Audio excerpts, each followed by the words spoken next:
Ma'am, we can start now.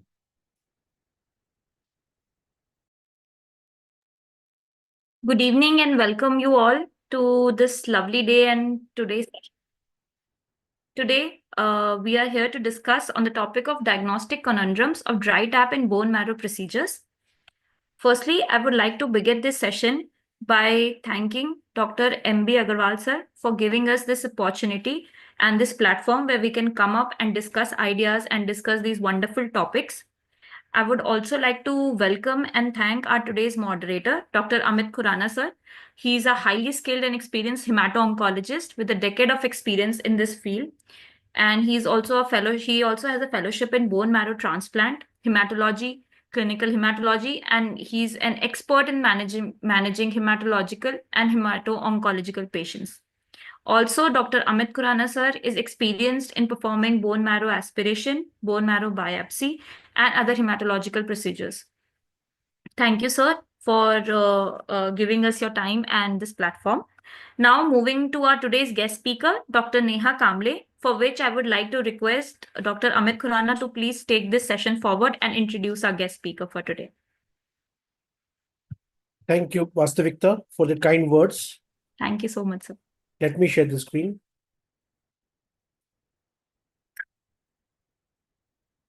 Well, very good evening to all of you, and good morning and good afternoon to all others who are joining from rest part of the world.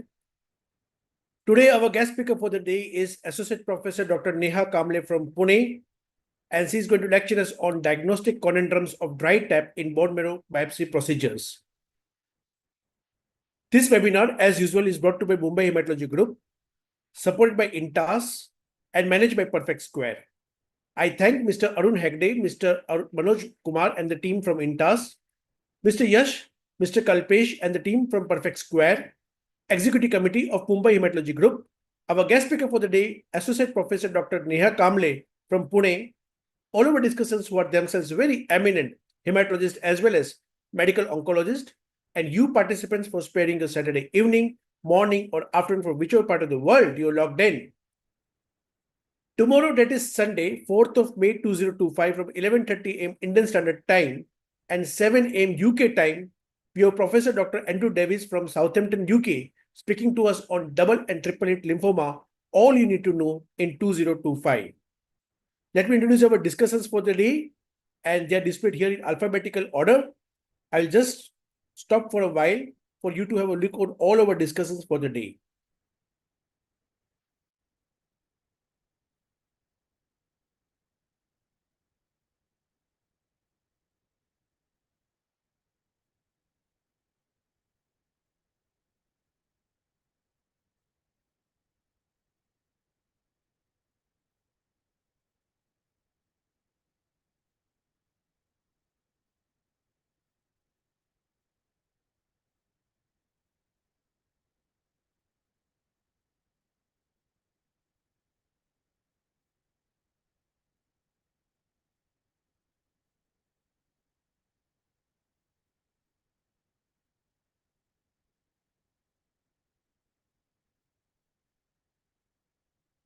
Well, so these are our discussions for the day.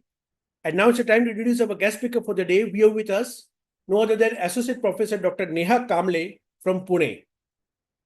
Dr. Neha Kamble is MD, FIDH, Unit in Charge and Assistant Professor, Department of Pathology, Dr. D.Y. Patil Medical College, Hospital and Research Center, Pune. She is a consultant hematopathologist with expertise in hematological malignancies and her major area of collaborative work being in Europe. In India, she is working as a unit in charge and assistant professor, Department of Pathology, Dr. D.Y. Patil Medical College, Hospital and Research Center, Pune. She is working as a research team member in stem cell unit, Sanakin Scientific Biotech, Germany. Her major areas of expertise are hematological malignancies, optical genome mapping, bone marrow microenvironment studies, CAR T-cell immunotherapy research, and biobanking. She did her fellowship in diagnostic hematology, followed by specialization in experimental hematology from Barcelona, Spain. She is also trained in flow cytometry from Josep Carreras Leukemia Research Institute, Barcelona, Spain, and in immunotherapy and CAR T-cell unit from Hospital Clinic, Barcelona, Spain.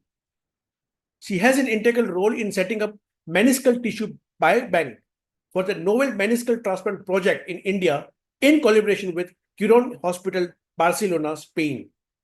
She is the founding director of Ciencias Global Healthcare Private Limited India, through which she helps place hematologists in Asia Pacific and neighboring countries for fellowship opportunities in Europe in various subspecialties of hematology through academic collaborations with university hospitals. She is the president for Medical Charitable Trust Foundation, which primarily works on medical, academic, research, and social fronts and is actively involved in philanthropic activities. She is a member and has affiliation with the following hematology associations and work closely on various boards. She is a sounding board member for guidance formulation for NHS hospitals, British Society of Hematology BSH UK, British Society of Hematology BSH London, Royal College of Pathologists London, European Association of Hematology Netherlands, and European Association of Hematopathology Netherlands. Today, she's again with us, and she's going to lecture us on diagnostic conundrums of dry tap in bone marrow procedures. Well, I thank you so much. I'll stop over here. Over to you, Dr. Neha Kamble. Good evening, dear all, and good morning, good afternoon to everybody from all the parts of the world. I'm grateful for the kind introduction. I'm grateful to MAG and Dr. M.B. Agarwal, sir, for the kind invitation. And today's topic is quite a basic one, but I believe, a lot of problems arise right from the basics. So a lot of pseudo dry taps have been labeled for bone marrow procedures. So today's talk is going to be just a short overview, and I hope it's going to be useful for all the attendees. So let me share my screen. I'll do that.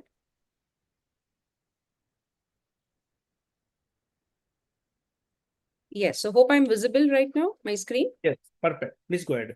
Just full screen mode. Yeah. Yeah, okay, sure, great. So a very big thank you to all the discussants. I believe we are going to have a lot of inputs from the discussant teams as well. So the topic for today is diagnostic conundrums of dye trap in bone marrow procedures. So the topic was specifically for procedures because day in and day out, we see residents doing marrow procedures and they face this kind of difficulty wherein they do not realize, where to stop while doing a marrow procedure. So unfortunately, there are residents who end up doing marrow procedures, continuing the procedure 6 times, 7 times, 10 times, and they believe, okay, they're going to have an aspirate at some point of the time. But yes, there is a very fine line wherein you realize, okay, fine, this is a dry tap and you should not go ahead with the aspiration. And probably now biopsy is the only tissue that is going to be a diagnostic modality for you. For the convenience of it, I'm going to switch off my video if that is possible. Yeah. Okay, great.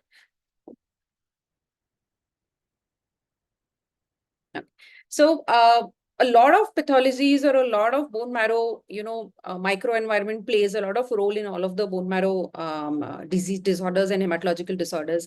So whenever I have a topic, I always love to start with the concept of a bone marrow microenvironment wherein there's a lot of interplay, and this interplay is responsible for all of the different kind of presentations, all of the different kind of disorders, be it benign, be it malignant, be it a dry tap, be it hemodiluted, be it bone marrow, be it a bloody tap. So bone marrow microenvironment plays a lot of role in that. It starts with the interaction between the vascular and the endosteal surfaces that is there in the bone marrow, followed by the interaction between your arterial and venous circulations in the bone marrows, your differentiations of the hematopoietic stem cells, the arrest of the hematopoietic stem cells that happens, also the mediators for the malignant progression. A lot of molecular interaction is responsible for development of myelofibrosis, which is one of the major causes of having a dry tap. So a lot of interaction between interleukin 1, interleukin 1b, interleukin 8, TNF alphas, exosomes. All of these molecules are equally important as much as the presentation of a dry tap or a presentation of a hematological malignancies that we see. So a short overview about the bone marrow procedure and the technique of the bone marrow as we are following ICHH guidelines. So that is the one that is being followed. There are other guidelines also. There is one of the guidelines, very good guideline given by the Royal College of Australasians.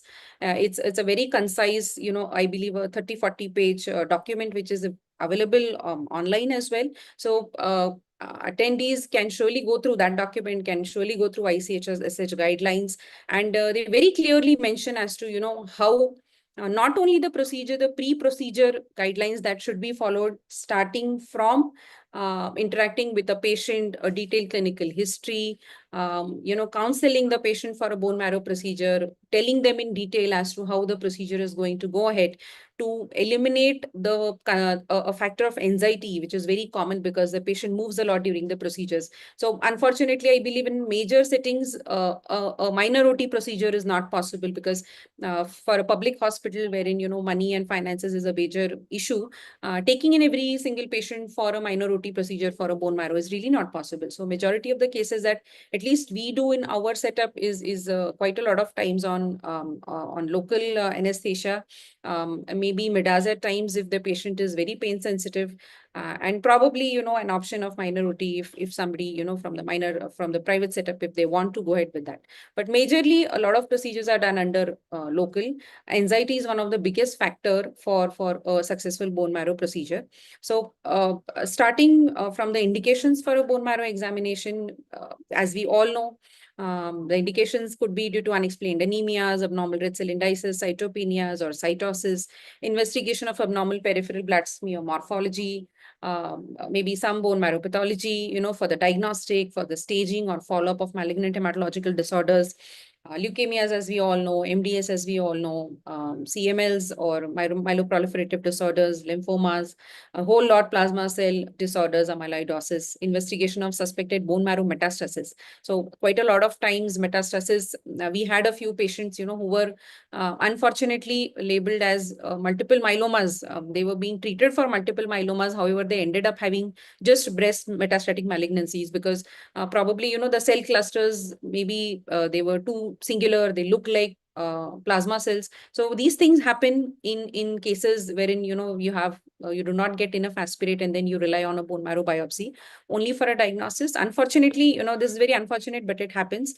Misdiagnosis is made, especially in solid organ malignancies. Quite a lot of times, since it is very focal, you may not hit the right spot. You may not have enough tissue. You may not have enough cells on the imprints. You may not have enough cells on the biopsy. So a whole lot of factors are involved into, suspected bone marrow metastasis from solid organ malignancies. Unexplained focal bony lesions, as I said, focal lesions are one other problem, wherein a dry tap or maybe a misdiagnosis can be done. Unexplained organomegaly or a presence of mass lesion, which is inaccessible for biopsies. Microbiological culture for pyroxia of unknown origins, the inflammatory or the infective causes like miliary TB, leishmaniasis, and malaria, and evaluation of iron stores for iron overload syndromes, investigations of lipid or glycogen storage disorders, or exclusion of hematological diseases in potential allogenic stem cell transplant donors. So this is a huge list of indications. I believe I must have surely missed a few, but probably covers the major indications. Before residents or maybe, trainees start with their bone marrow procedures, they need to be aware that, there is need for adequate sedation, analgesia for the patient. Pain threshold is one of the biggest problems for patients. Anxiety is one of the biggest problems for bone marrow procedures. And the safety issues with regards to the thrombocytopenias or coagulopathic risks. You need to have a good idea about the CBCs before your bone marrow, the platelet counts, your PTINRs before the bone marrow, which may require, platelet transfusion support or the reversal of anticoagulation to avoid the bleeding tendencies or the bleeding complications post-procedure. So special considerations of the site and the positioning of the patient should be given, especially for immobile patients, for obese patients, pediatric patients or infants, patients with lytic bone lesions or necrotic bone marrows, or who have had prior radiotherapy. For immobile patients, it becomes a very big problem. So usually, I prefer doing it in a left lateral position whenever it is possible. If not, then probably a prone from PSIS. But these considerations need to be done before a resident or before a trainee goes in for a bone marrow procedure, so that you're, ready enough. So for example, for an adult needle size 11 by 10, for an obese patient, it would become very difficult because you would not end up reaching the bone in the first place. So maybe you can be ready with the 11 by 15 needle if you're looking at an obese patients or immobile patients. For patients, for mobility is an issue, we usually have a long log of a pillow for these kind of patients. So interactions with the clinicians or interactions with the clinician side about these kind of prerequisites from a patient is really helpful in, ensuring that you have a good aspirate, have a good successful procedure. and also a dry procedure as well.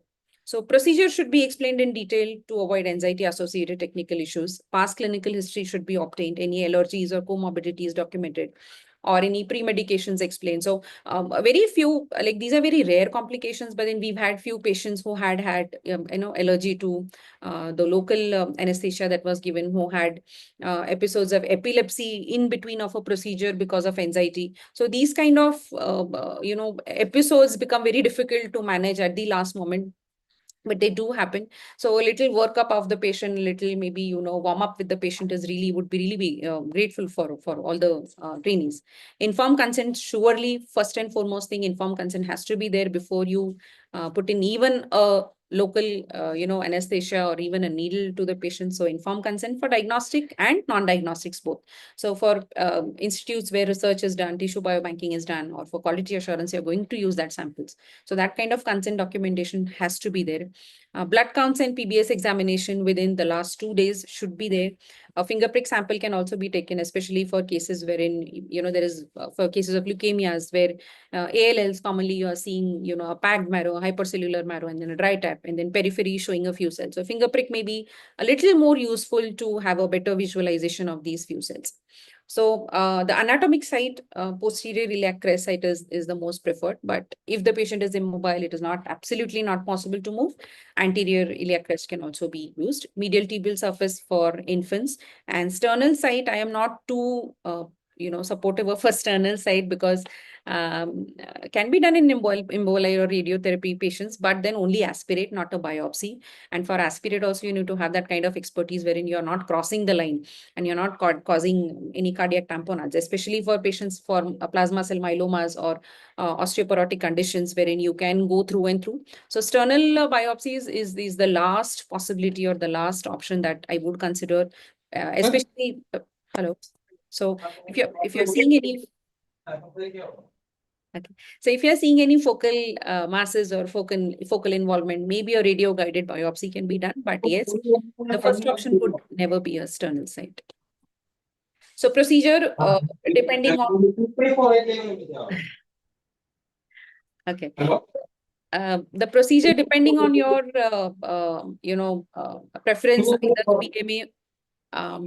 Just a minute, Dr. Thomas, can you mute your mic, please? Dr. Thomas, can you please mute your mic? Yeah, thank you so much. Thank you. Thank you so much. So depending on your preference, either a bone marrow aspiration or a biopsy can be taken. But yes, whatever is taken first, the second should always be positioned away, at least 0.5 to 1 centimeters away. Probably, to begin with, once you give your local, once you're done with your cleaning, your sterilization of the site. So for example, for me, for lateral PSIS, whenever we give, so right lateral PSIS is easier for me. If the patient condition allows, and after proper sterilization of the site of procedure, maybe initial local anesthesia at the site of procedure, and a small nick with a blade. So that usually, helps in navigating through the skin and through the subcute towards the bone. So a nick with a blade is what I usually prefer. A small nick may not be a long enough. I would rather say it should be a little deep enough, so that, the entry of the needle becomes easier. So a lot of times I see students giving a long nick because they feel, that it gives them a large area to go around and navigate the needle. So rather than long nick, I believe a deeper nick is much more useful. After the nick is done, probably you can use either, so we usually use disposable needles. Preferably you should be using separate needles for both. But we have a disposable Jamshidi needle, so we use that for both aspiration and biopsy. I prefer doing a bone marrow biopsy first, because chances are whenever you're doing an aspiration, chances are the biopsy becomes a little bloody if you're taking that as the second option. So first, I try to go with a bone marrow biopsy, a nice 1.52 centimeters, is considering the patient comfort and the pain status of the patient. So a bone marrow biopsy first, followed by insertion of the needle through the same site of nick of the needle, but a little 0.5 or 1 centimeters away. So first draw is always hardly some 0.5 ml, which is for the aspirate smears. As you go ahead aspirating, the aspirate gets hemodiluted more. So first draw is hardly 0.5 ml only for the slides, followed by EDTA heparin. Now this can be customized depending on the patient. For example, if you're looking at an MRD, I believe the first pull should always go for your flow, or maybe for your MRD flows. So considering the patient diagnosis, little changes can be done depending on first what you want to draw. But yes, majorly for primary diagnostic marrows, first BMA is taken up, hardly 0.5 for the smears, followed by DTA heparin, and for the special tests. So collection, this is what the ICSR guidelines are for the collection and processing of the bone marrow aspirate and the core specimens.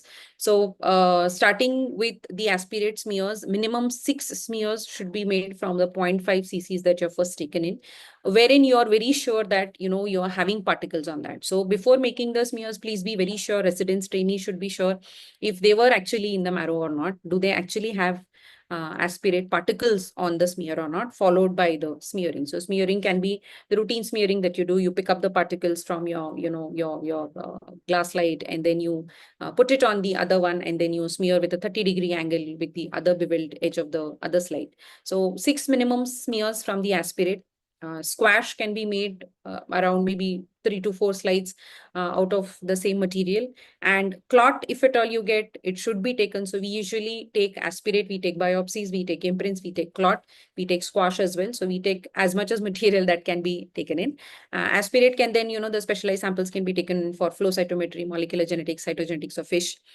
Culture bottles can be taken in for aspiration for microbiology, especially if you're looking at infective etiology, CRP, procal, high history of fever, or you're looking at TB, or looking for maybe some infection associated biochemical marker. So for that, microbiology samples can surely be taken. The bone marrow biopsy further can be taken up for histopathology. And touch imprints, we usually take up touch imprints. So touch imprints, either a roll or a touch, depends on how firm your core has come out. So if you feel the bone marrow biopsy core is bit fragile, or it can break, so I believe a simple touch should help you out. And especially if we are looking at a whiteout biopsy. So I presume that I'm looking at a fibrotic marrow wherein the cells will not come out as easily well on the slide as for the other biopsy. So for those, I usually try to take a touch, a roll imprint, wherein a little pressure is applied, taking care not to break the biopsy at the same time. So these are the little things, a little maneuvering that you have to do throughout all during the procedure that you're doing. So first we take care of the biopsies first, we take the imprints first, followed by the aspirate. But yes, you need to have that kind of awareness, a little presumption at what kind of diagnosis you may be looking at. So that makes your entire, collection of the samples easier and diagnosis easier. So a brief overview of the preparation of your smears. It should be prepared immediately following aspiration. Prepared from EDTA should be made as soon as possible to reduce storage artifacts, and aspirate should be expelled into small plastic or siliconized glass dish. You pick up the particles and then you smear it from slide to slide.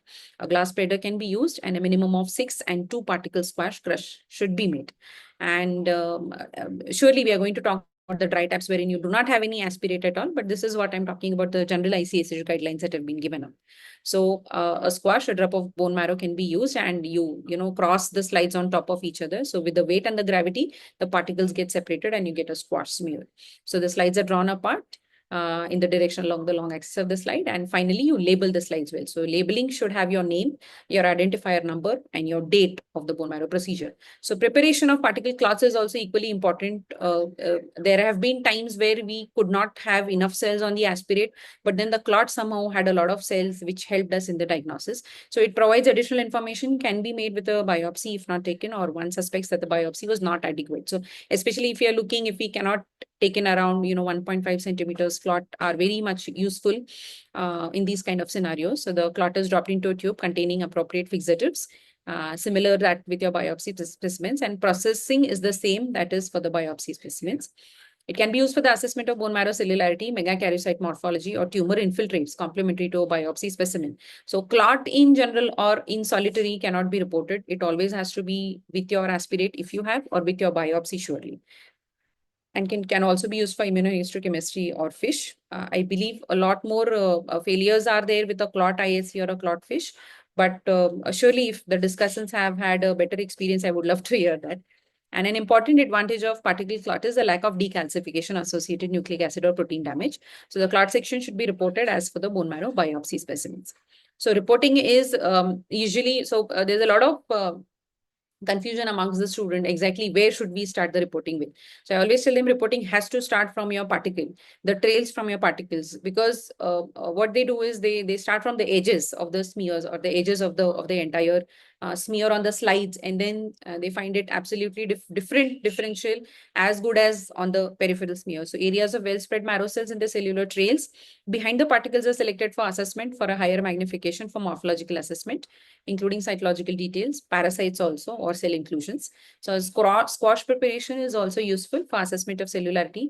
Meigs numbers, focal disease is also very often seen on squash preparations. For example, like lymphomas or plasma cell myelomas. Your mast cell collections can be seen, metastatic can be seen, storage histiocytes or granulomas. Fibrotic marrows also, they show you the background of streaming of the pinkish, fibrin, reticulin fibrin that you see on the bone marrow biopsy, and the detection of abnormal cells of low incidence.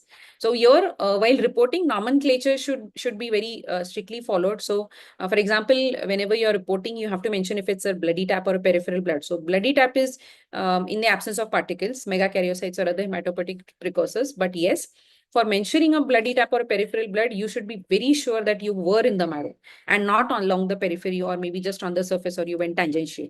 So you have to be very sure that you were in the marrow, and only then, if you're not seeing any hematopoietic cells or any particles, you can label it as a bloody tap or a peripheral blood. Hemodiluted in the absence of particles, but you're seeing hematopoietic cells. So MEGs or other precursor cells are seen, that is called as a hemodiluted marrow.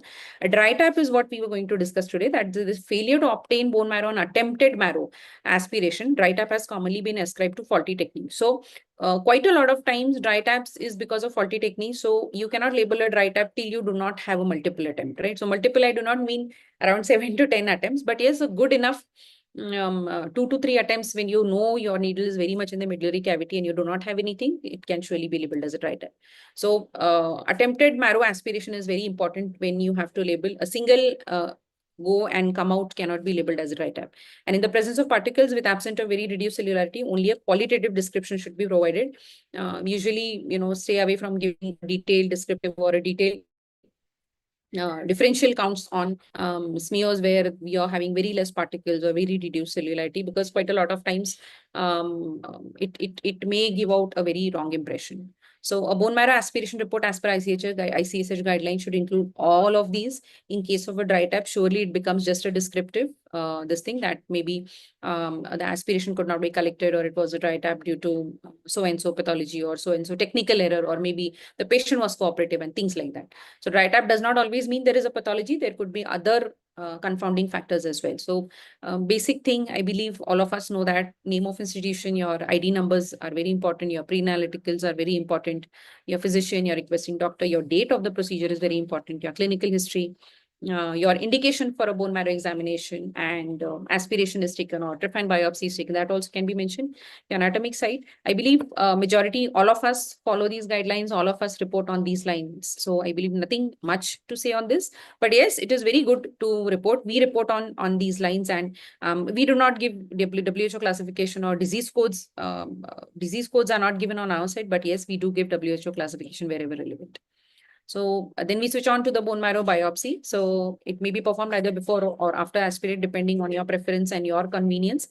The length of the core of an adult should be at least 2 centimeters, because the larger the amount of tissue, the greater is the likelihood of a focal lesion being picked up. So biopsy, because the biopsy specimen shrinks by approximately 20% after processing.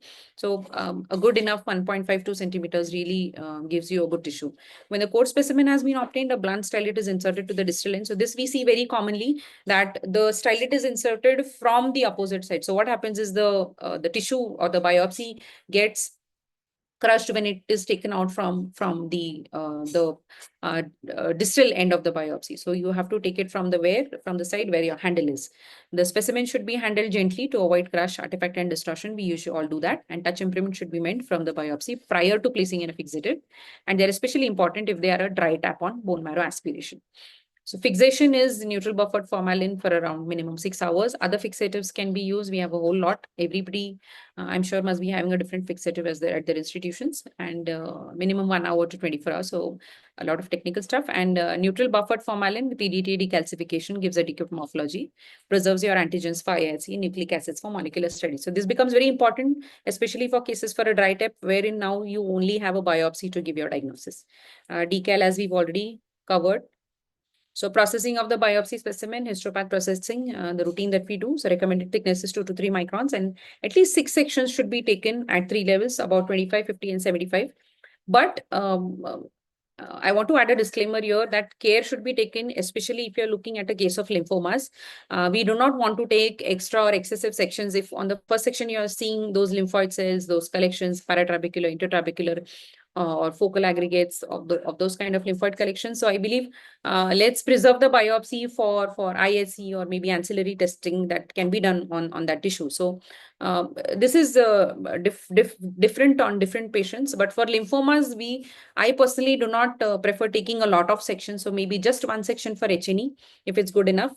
Maybe a thin cut if at all, if I'm seeing a lot of crowding of cells, and a reticulin to assess for your fibrosis. And I believe not more than that. Maybe the rest of the tissue can then be used for IHC for a further subtyping of the lymphomas. So bone marrow core specimens can also be embedded in plastics, gives a good cytological detail, and it may be useful for the evaluation of metabolic bone diseases and histochemical reaction that are ablated by the decal processes, because plastic, you do not have a decal.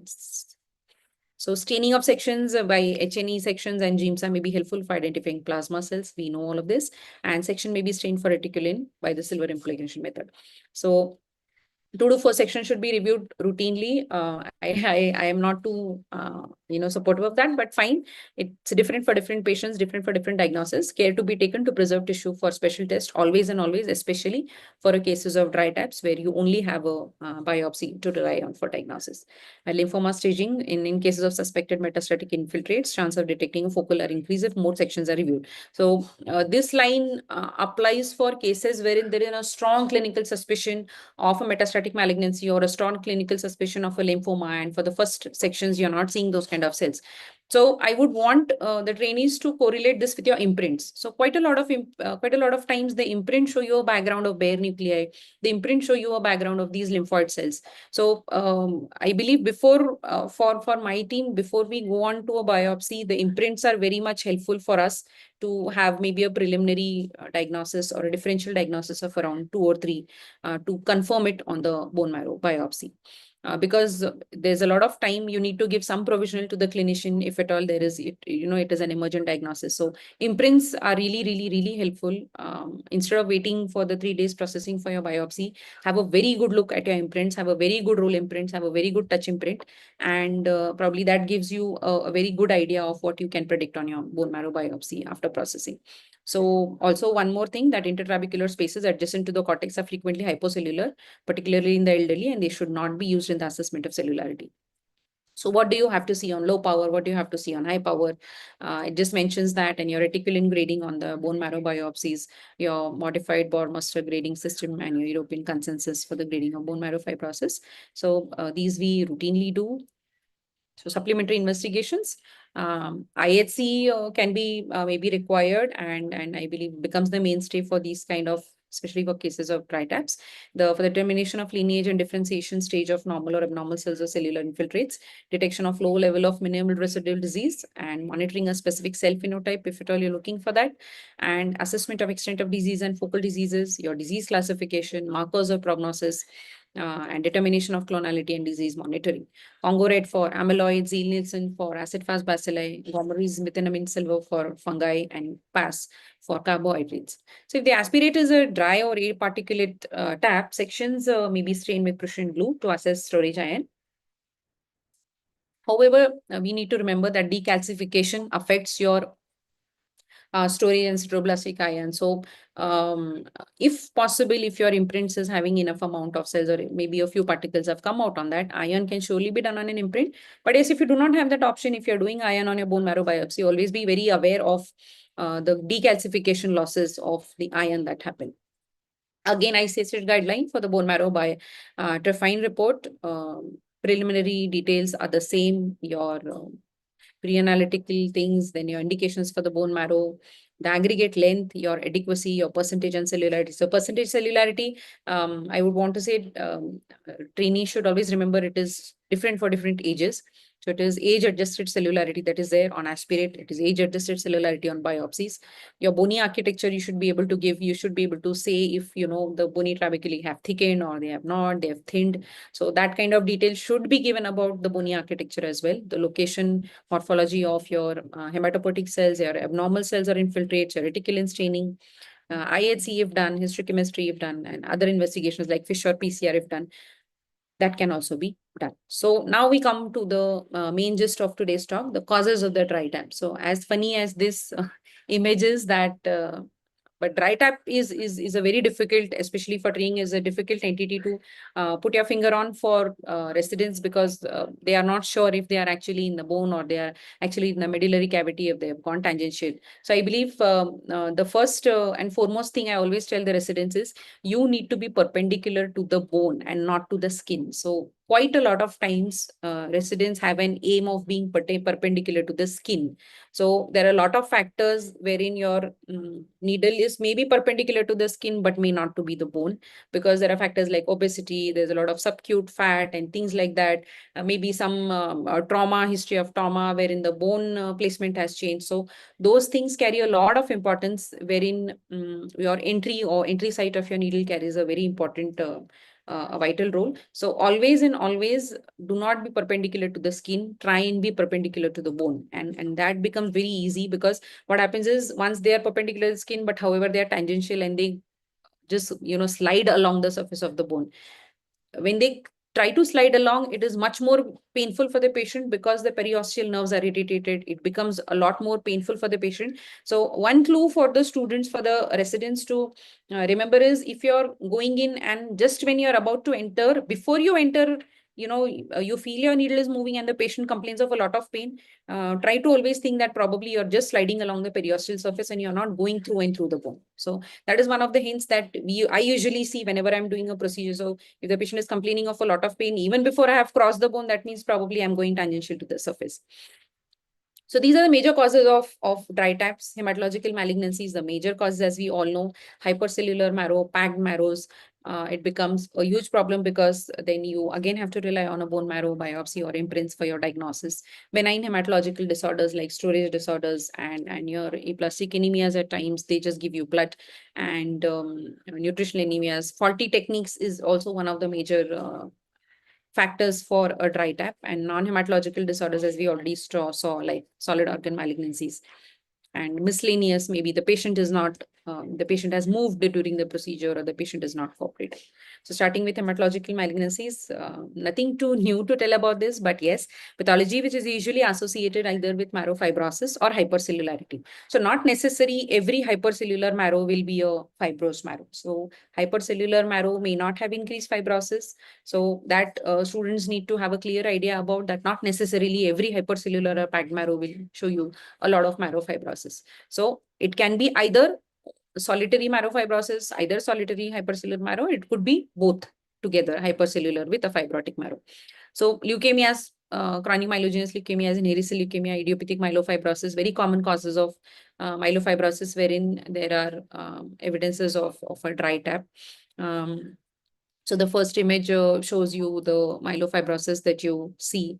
The second, I'm sorry, the cell is not that visible. This is a hairy cell leukemia, wherein typically a hairy cell leukemia is like a prototype for a dry tap bone marrow procedure. So, but it very beautifully shows you these kind of cells on your imprints. And this is a case of Hodgkin's lymphoma, wherein you are having a dry tap. So these kind of few cells have been picked up on the imprints, and then you have an involvement on the bone marrow biopsy. So one clue for the residents is if you have just maybe a dry tap or maybe you have just very few cells and then you feel they are not enough cells to see, always make a point to see all the cells, whatever, howsoever less they are, always make a point to see all of their cells. So for example, for us, for hairy cell leukemias, a lot of times my team has picked up hairy cell leukemias even on the whatever less aspirates, one or two aspirates, one or few cells that have come on the cells. we have picked up hairy cells on that. It becomes very easy because a very typical presentation, pancytopenia, hsmegaly, a lot of pain, a lot of dry tap. And we do see those kind of cells on maybe imprints or maybe whatever little aspirate. So we usually try to, even if we don't get an aspirate, we try to push in a plain syringe forcefully through the needle so that whatever material comes out, just like when you do in an FNAC. So whatever material come out, we even try to see those slides. So a lot of times cells get thrown out of the needle. Maybe they are stuck somewhere, they get thrown out, and some smears usually get those kind of cells. So myelofibrosis, one of the major causes, it could be due to infectious diseases, autoimmune disorders also, hematological malignancies, as we already saw, other hematological conditions, and your miscellaneous. So other thing about lymphomas is quite a lot of times there is patchy involvement. There is different, kinds. There's focal, non-paratrabecular, intertrabecular involvement, focal paratrabecular, your intrasinusoidal involvement, diffuse interstitial or a diffuse solid. It's very variable of what you will get on your imprints or your biopsies, or even though for that matter, whatever cells you get on an aspirate, depending on the involvement in your bone marrows. For lymphomas, it becomes little tricky because surprisingly, we've had a few cases wherein it was not a dry tap. We had aspiration. Aspiration smears showed you nice trilineage hematopoiesis and no areas where we had that kind of doubt where this could be a lymphoma. And then imprint somehow showed us absolutely different picture. Yes, surely trilineage hematopoiesis were there, but then there were focal areas where we were seeing these large lymphoid cells. And we even went to the point that we, checked if the aspiration and the imprint belonged to the same patient. So this was a stark difference that we saw in the aspirate and the imprints. And and luckily, even the biopsy showed frank involvement. It turned out to be Hodgkin's lymphoma, primary Hodgkin's lymphoma, because the patient did not have any lymphadenopathy, no kind of involvement anywhere else. So these kind of few cases, lymphomas, even for solid organ malignancies, metastatic malignancies, you need to have that kind of awareness that, okay, fine, even if I may be not seeing these cells on imprints, they may turn out on your biopsy. So a lot of surprises are usually there in dry taps, and you should be ready for that. So pathogenesis of your bone marrow fibrosis, there's a lot of cell-to-cell derived factors that collaborate to stimulate fibrosis, a lot of growth factors, as we already saw in the bone marrow microenvironment, the first slide that I said. It carries the major importance in all of your hematological disorders that we see. Myelofibrosis is a very fine-tuning interactive interaction of your cells that stimulate fibrosis in your bone marrows. And there is a whole lot of sequence of events that follow stimulation of mesenchymal stem cells in the marrow niches, which culminates into your myelofibrosis. So these are just the causes of myelofibrosis. I'm sure all of us know this is grade 4 myelofibrosis. There is coarse reticulin fiber network with areas of collagenization. So due to neoplastic or clonal disorders, your bone marrow connective tissue disorders, your miscellaneous conditions, focal and localized fibrosis. So a different kind of morphology that you see on imprints for all of these kind of presentations. So benign aplastic anemia, nutritional anemias, quite a lot of times we've not had dry taps as such, but there is literature that says probably you may have a dry tap, because for aplastic anemia, a lot of times we just get frank blood. So, and the peripheral smear or your CBC picture also corroborates with this, prediction of this kind of presentation that you may have for aplastic. And also one more clue for aplastic or hypoplastic marrows is you tend to see quite a whole lot of mast cells, lymphocytes in the background, in whatever imprints or whatever smears, if at all you have got. So whenever you're seeing that kind of picture, cytopenias on the periphery, pancytopenias in the periphery, even your RBC counts are quite low, and you are seeing mast cells and lymphocytes. So we usually expect a hypoplastic or aplastic picture on your bone marrow biopsies. Faulty techniques is, as I was saying, one of the major problems that residents face is as I said, they do not go perpendicular to the bone. They always go perpendicular to the skin. Maybe what happens is I have seen it that they just, put in the needle and they just go through and through. So I believe once you're through your skin, through your muscle, once you know you have hit the bone, always let the patient know that, okay, fine, this is the bone and it's going to be painful to you, so that the patient is also ready. And once, before you go through the bone through and through, at least have a perimeter of around 1 centimeters. You poke the bone and see if you have a flat surface or not. So that once you have that idea that you are along a flat surface, it becomes easier to go perpendicular to the bone. So that is what I usually tell my students. So always, wait. Once you're through and through with your skin, don't just hurry into pushing it through your bone. So just wait, have an orientation of the bone, and then probably start with your procedure. So most operators position needle perpendicular to the skin, which changes your entry point, and the needle becomes tangential to the bony surface. So this quite commonly happens in students wherein it is entirely in the bone, or at times they cross and go to the other surface and they are again on the bony surface. So this is quite commonly that is seen. So when a bone marrow procedure is performed and no marrow is obtained in the first attempt, you should withdraw the needle a few millimeters with the stillet in place and reintroduce with in the bone at a different angle.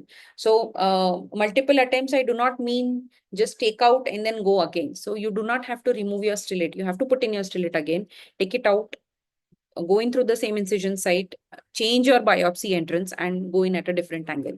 Now, if the second attempt still fails and you're very sure in the bone marrow, then you can be considered, like you can verify that this is a true TRITAP, and then maybe focus on having a good bone marrow biopsy. So for example, for in cases of maybe solid organs or bone marrow biopsies, wherein a lot of times we are taking a bone marrow biopsy and then you hit a hard surface, and somehow unfortunately you stop there. So I personally prefer going a little inside on that hard surface, so that because there were a few cases wherein we missed the lymphoma diagnosis because we did not go in ahead.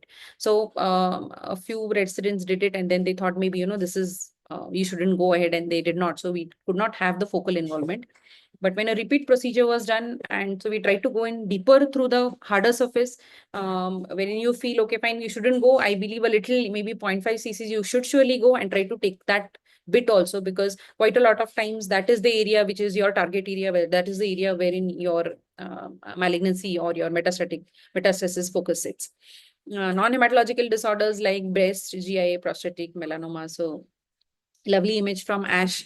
This is a metastatic breast malignancy. So these are all imprints. So these kind of cells have come up. We've had a lot of GI malignancies that come up on your imprints as well. We have had breast malignancies that have come up on imprints. Unfortunately, breast malignancies who were diagnosed as multiple melanoma, who were treated as multiple melanomas.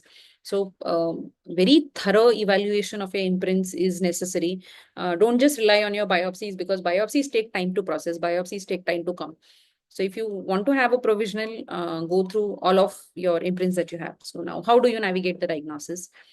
So as according to the image, you're not lost, but having a good, clinical evaluation of the patient, a good history taking of the patient, a good maybe awareness of your position of your needle in the bone marrow biopsy, you can surely navigate around the diagnosis. So one of the options that one of my colleagues suggested here, that probably, what they do is for in cases of leukemia, when you have a dry tap, you inject 1 cc's of saline and then immediately aspirate to get some yield of cells. But then I believe this is a little unpredictable. You may or may not get, it depends. So maybe it's like a trial and error method. If somebody wants to, they can surely do it, because they've got a good yield. Unfortunately, we did not. But this is one of the options that can be done in case if you're looking at a dry tap and you really want maybe some cells or some yield from the bone marrow before your biopsy or after your biopsy. But yes, for options like these, there is a lot of inter-observer variability and unpredicted cell aspirations that can happen. There is one lovely study which says that in 80% of the dry taps, there is a retained material inside the lumen of the bone marrow aspiration needle. And even we have found that this is really true. So just like if in FNSE, you hit on the table and you take out material from the hub. So same can be attempted in your bone marrow aspiration needle also. So if some material comes out, or either you, push your air from your 10 cc syringe vigorously and you get some material on your slide. So these are little maneuvers that can be done if you really want to have some material which can give you useful information, which is complementary to a simultaneously obtained bone marrow core biopsy and your imprints. But it may provide you some material to yield a correct diagnostic information. And however useful in true dry taps, and needle position has to be positioned in your medullary cavity. So this is the lovely article that I was talking about. They did could diagnose MDS in a case of a dry tap with the material that was left into the needle. So they could see dysplastic features in the erythroid precursors and your dysplastic megakaryocytes also, your Pelger Hue cells as well, wherein there's nuclear hypolipation and pseudopelgoid cells. So this kind of picture you can surely go. So just as I said, the gist of the entire discussion is your imprints carry a lot of value. you're lucky if you can have some cells on your aspirate, but imprints are of utmost importance, especially when you're running against time to give a diagnosis. You cannot wait for 3 more days for your biopsy to process. So roll imprints are useful in cases where cells are tightly bound, and mild pressure should be taken, and you should take care to not break the biopsies. So just an example showing your metastatic solid tumors that are there on the imprints and your lymphomas, non-Hodgkin's lymphomas in the imprints. So take-home messages, expertise is necessary to ascertain a true dry type. So as much as you're in a hurry to take your sample, take a deep breath, take your time, assess wherein you are along the bone, assess wherein you are along the surface of the bone. Are you perpendicular to it? Are you tangential to it? And multiple attempts may be useful, but yes, there has to be a limit. You cannot keep on going on with your attempts. You need to learn, and you need to ascertain where you need to stop for your aspirates. And imprint should be evaluated well. A lot of the diagnosis, a lot of clues are there on the imprints, and biopsy ascertains your final diagnosis, followed by special tests like IHC, molecular studies, and your ancillary testing. So this is a lovely article that I was going through, and I found out that they've studied the myelofibrosis progression grading based on your type 1 and type 2, type 3 collagen and fibrillin 1 expression by a whole slide imaging analysis. And I really found the article very intriguing if anybody wants to go through it, because they have studied, especially these were in cases of dry taps, wherein they did not have any materials, and then they were seeing the expression of these collagen and fibrillin molecules on your bone marrow biopsy, and seeing how the progression, myelofibrosis, has progressed over a period of time in the patient. So lovely article if anybody wants to go through. And I end my talk here. I hope it was useful for the trainees. And please feel free if there are any questions. I would love to answer that, and I would love to have inputs from the discussants as well. Thank you, Dr. Neha Kamble, for the wonderful talk. Really, it was very basic, but very important for all our junior colleagues. Thank you so much. Thank you so much. Yes, so we have first Dr. Anku. Sir, please, your question, please. No, excellent talk. Please put the raising sign so that we can start our question answer session. Yes, Dr. Anku. Excellent talk, Dr. Neha. It's actually so comprehensive in a very short span of time. I'm totally impressed. Thank you. Thank you so much for the kind words. Yeah. So basically, one thing is that in the era of the MRD now, and how do you think how should one mitigate in case of dry taps? So yeah, as I said that, once you have a dry tap, it's just the biopsy that you have on your hands.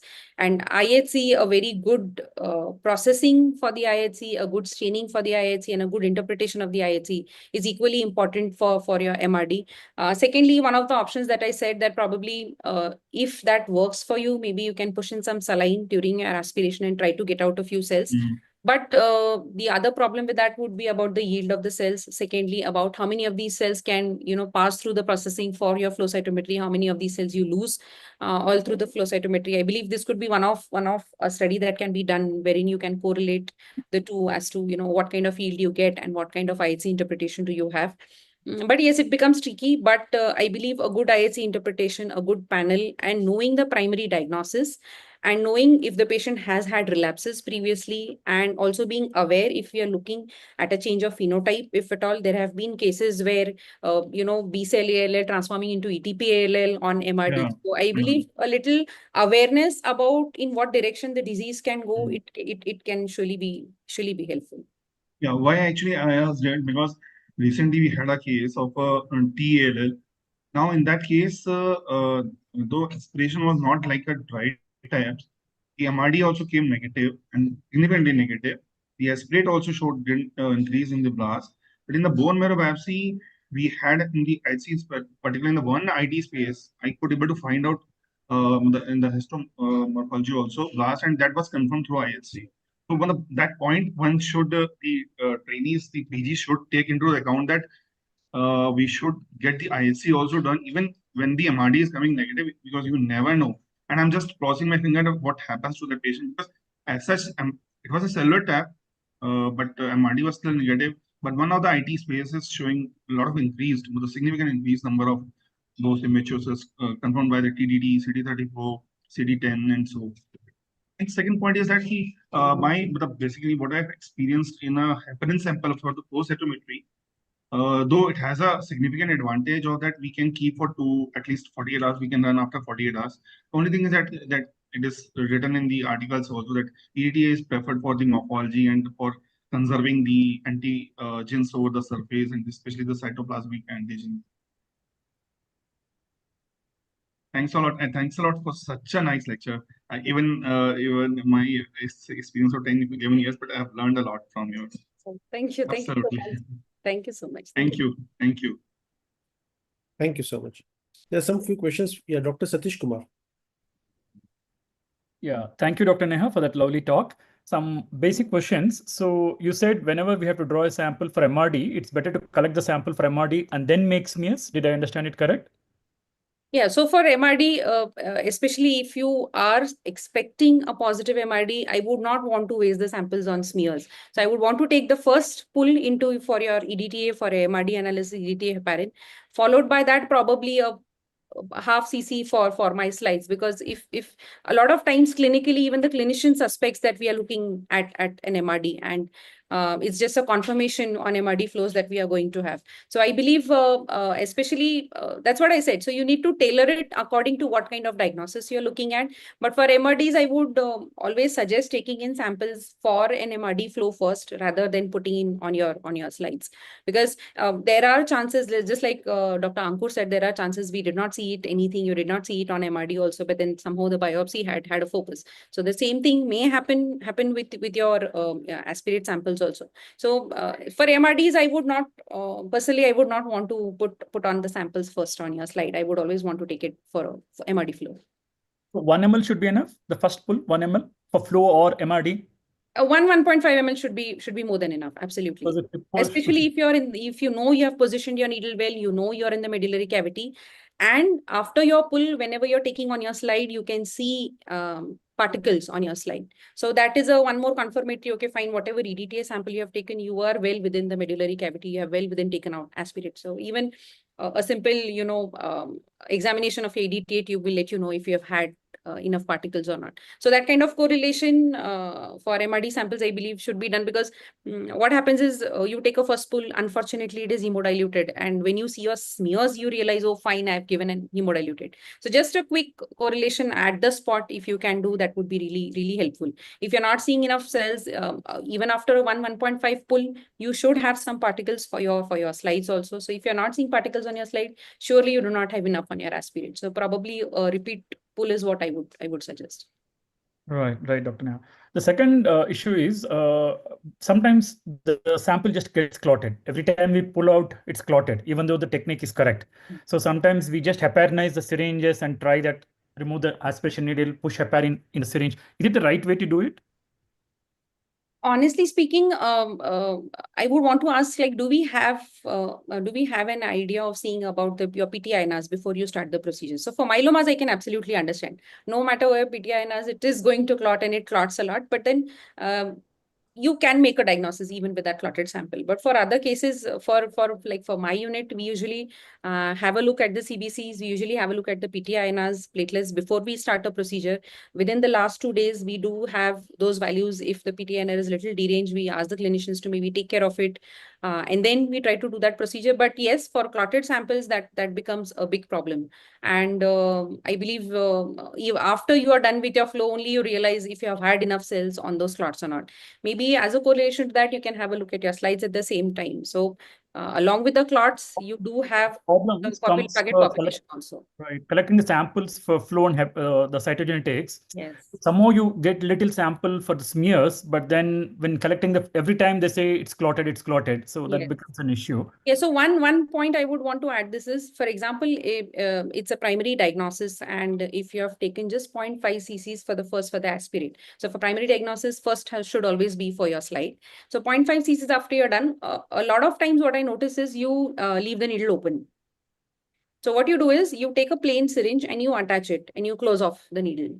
So a lot of times the sample also clots because the needle is open. So a lot of time you close it up with your syringe. By the time you've taken your 0.6, immediately attach a blank syringe to it. You put out on your slide, maybe have some other person to make those smears for you if that's possible, so that you save time and the sample does not get clotted. So the second pull, then we take it out on your EDTA heparin. So that really helps us is what I have noticed. Sealing of the needle immediately after you take off your syringe really helps. Right. Very good point. Thank you, Dr. Neha. Thank you, Dr. Satish Kumar. Thank you. Dr. Gopinathan? Yeah, hi. That was really an informative lecture. So my question is also in continuation with Dr. Satish's question. We do get hypocellular marrows, particularly particularly in the context of AML, when we do this HMA-Ven therapies. Eventually, in 2-3 cycles, the marrow gets a bit hypocellular. So how confident are we on that hypocellular marrow MRD sample? Because I think you talk on number of events that you acquire and all this. So because the decision point at that point of time is whether we need to move ahead with transplant or do one more cycle and then get on to the transplant. So how do you make on such hypocellular MRD? Are there any other techniques, or we should have some ancillary methods of testing like genetic testing and all, like molecular MRD to arrive at a conclusion? So what will be your take? Okay, great. Lovely question. And I believe you answered your question yourself. So yes, that is a major problem. Post-cytotoxic therapy and post-therapy marrows are very difficult even on morphology, because the cells, you tend to lose those cells even on morphology. Even a simple smearing, the cells are burst off. So you just have bare nuclei a lot of times, and let alone your flow is going to be, it's going to be very difficult for post-cytotoxic therapy. So a very good suggestion. And I would second to that always try to have an ancillary molecular testing along with that as well, which helps you to come if you really want to go ahead with one more cycle before your transplant. So post cytotoxic therapy, I would not suggest on relying on only one modality, honestly speaking, because the cells are very erratic, they are very unpredictable, and you should always have some kind of ancillary testing along with that to support it. Thank you. Provided the patient has those finances. I know it eventually lands everything on the finances. Everything is just about the money. But yes, if we can, surely please do have an ancillary molecular testing as well. Thank you. Thank you, Dr. Gopinathan. Dr. Pushpanjali? Hello. Hello. Yeah, please go ahead. Good evening, ma'am. Thank you for this nice presentation. I have one question. Since we are now in an era of technology, there is any alternative for going before bone marrow for diagnosis of hematological cases? Lovely question. But if I'm correct, are you talking about modalities out of the bone marrows, maybe on the periphery? Is that what you're talking about? Yes. Okay, so there are quite a few modalities like the circulating tumor cells and your cell-free DNAs and stuff like that. But firstly, they are not as they are very expensive. They are not as cost effective as your bone marrow procedure and your routine testing would be. But yes, there are modalities. A lot of research models are there which propose where you can pick up these kind of cell-free DNAs or the involved material, your biomarkers from your peripheral blood before even it has invaded your bone marrows. But yes, there has to be a lot of sensitivity to those tests, a lot of specificity to those tests, positive predictive values to those tests. So I would not suggest, because firstly, little more costly than your routine procedures. Secondly, you need a lot of expertise for that, which may not be available handy to you, not everywhere. And thirdly, I believe it is always morphology is the mother of all. I don't know why, but I always believe morphology is the mother of all. If you have good enough tissue, morphology is going to give you very good clues. And yes, your ancillary testing, your specialized testing is going to confirm that. So I believe your ancillary or specialized testing shouldn't be the primary confirmative module for you as a diagnostician, honestly speaking, because morphology gives you a lot of clues. And there are a lot of surprises as well on your ancillary testing. But yes, the start should always be from your morphology. So periphery, surely yes, but only if the patient has got a lot of money, only if you have got a lot of expert team on your hand, and only if that is going to have some curative intent for that patient. So because there's no point doing whole lot of fancy and fancy tests and fancy stuff if that is not going to help in treating that patient. So yes, if there is a curative intent, if the money can be taken care of, absolutely, why not? along So with your morphology at hand. means at present day, the thing is ki first we have to go with the peripheral blood and after followed by the bone marrow examination. This is the modality of choice right now also. Absolutely, Okay. absolutely. So So the CBC always and always before your bone marrows, you Mhm. always have an idea. You can always predict if you're looking at a fibrotic marrow. You can always predict if you're going to look at a difficult marrow. You can always predict if it is going to be a very painful marrow, because myelofibrotic marrows are very painful for the patient. The patient may have a huge pain threshold, but then fibrotic marrows are so painful, it becomes very difficult to get a good tissue. So peripheral Mhm. smear always gives you a very good idea as to what you can predict during a procedure. I'm not even talking about what you can predict during your morphology or your slides, but during your procedure, what kind of easy or what kind of ease, what kind of difficulties you can face. CBC is hands down the first step for any bone marrow procedures. Absolutely. Okay. Thank you, sir, ma'am. And second question is, what is the gap when we find one difficult marrow procedure and we want to repeat it? So what is the minimum gap after which we should repeat the bone marrow procedure So again? honestly, If it's required. lovely. So honestly speaking, I don't believe there are any guidelines for the gap to do a repeat Mm. procedure. It majorly depends on the urgency of your diagnosis. So if you're really suspecting a malignancy in a patient and you have not had a successful marrow procedure, if you're very sure of that, then that's fine. Probably, maybe, you can rely on your biopsies. But, having a no aspiration, no biopsy is also very difficult, honestly speaking. So you either have some or the other tissues somewhere. Yeah, and if you're not sure, repeat can be taken, I believe, the very next day or maybe as early as possible. We do not want to waste time on missing out the diagnosis or losing out the diagnosis for a patient. So I believe the time duration majorly depends, firstly, on the urgency of your diagnosis. Secondly, the comfort of the patient as well. The patient should be comfortable enough. He or she should be mentally prepared to undergo the procedure again. And probably if you have realized that the first was you couldn't get enough material, probably try to make it easier for the patient for the next time. So maybe under midas or maybe under a short GA is what you can attempt if pain or maybe patient being uncooperative was one of the factors that you could not get a good aspirate on the first attempt, aspiration or a biopsy.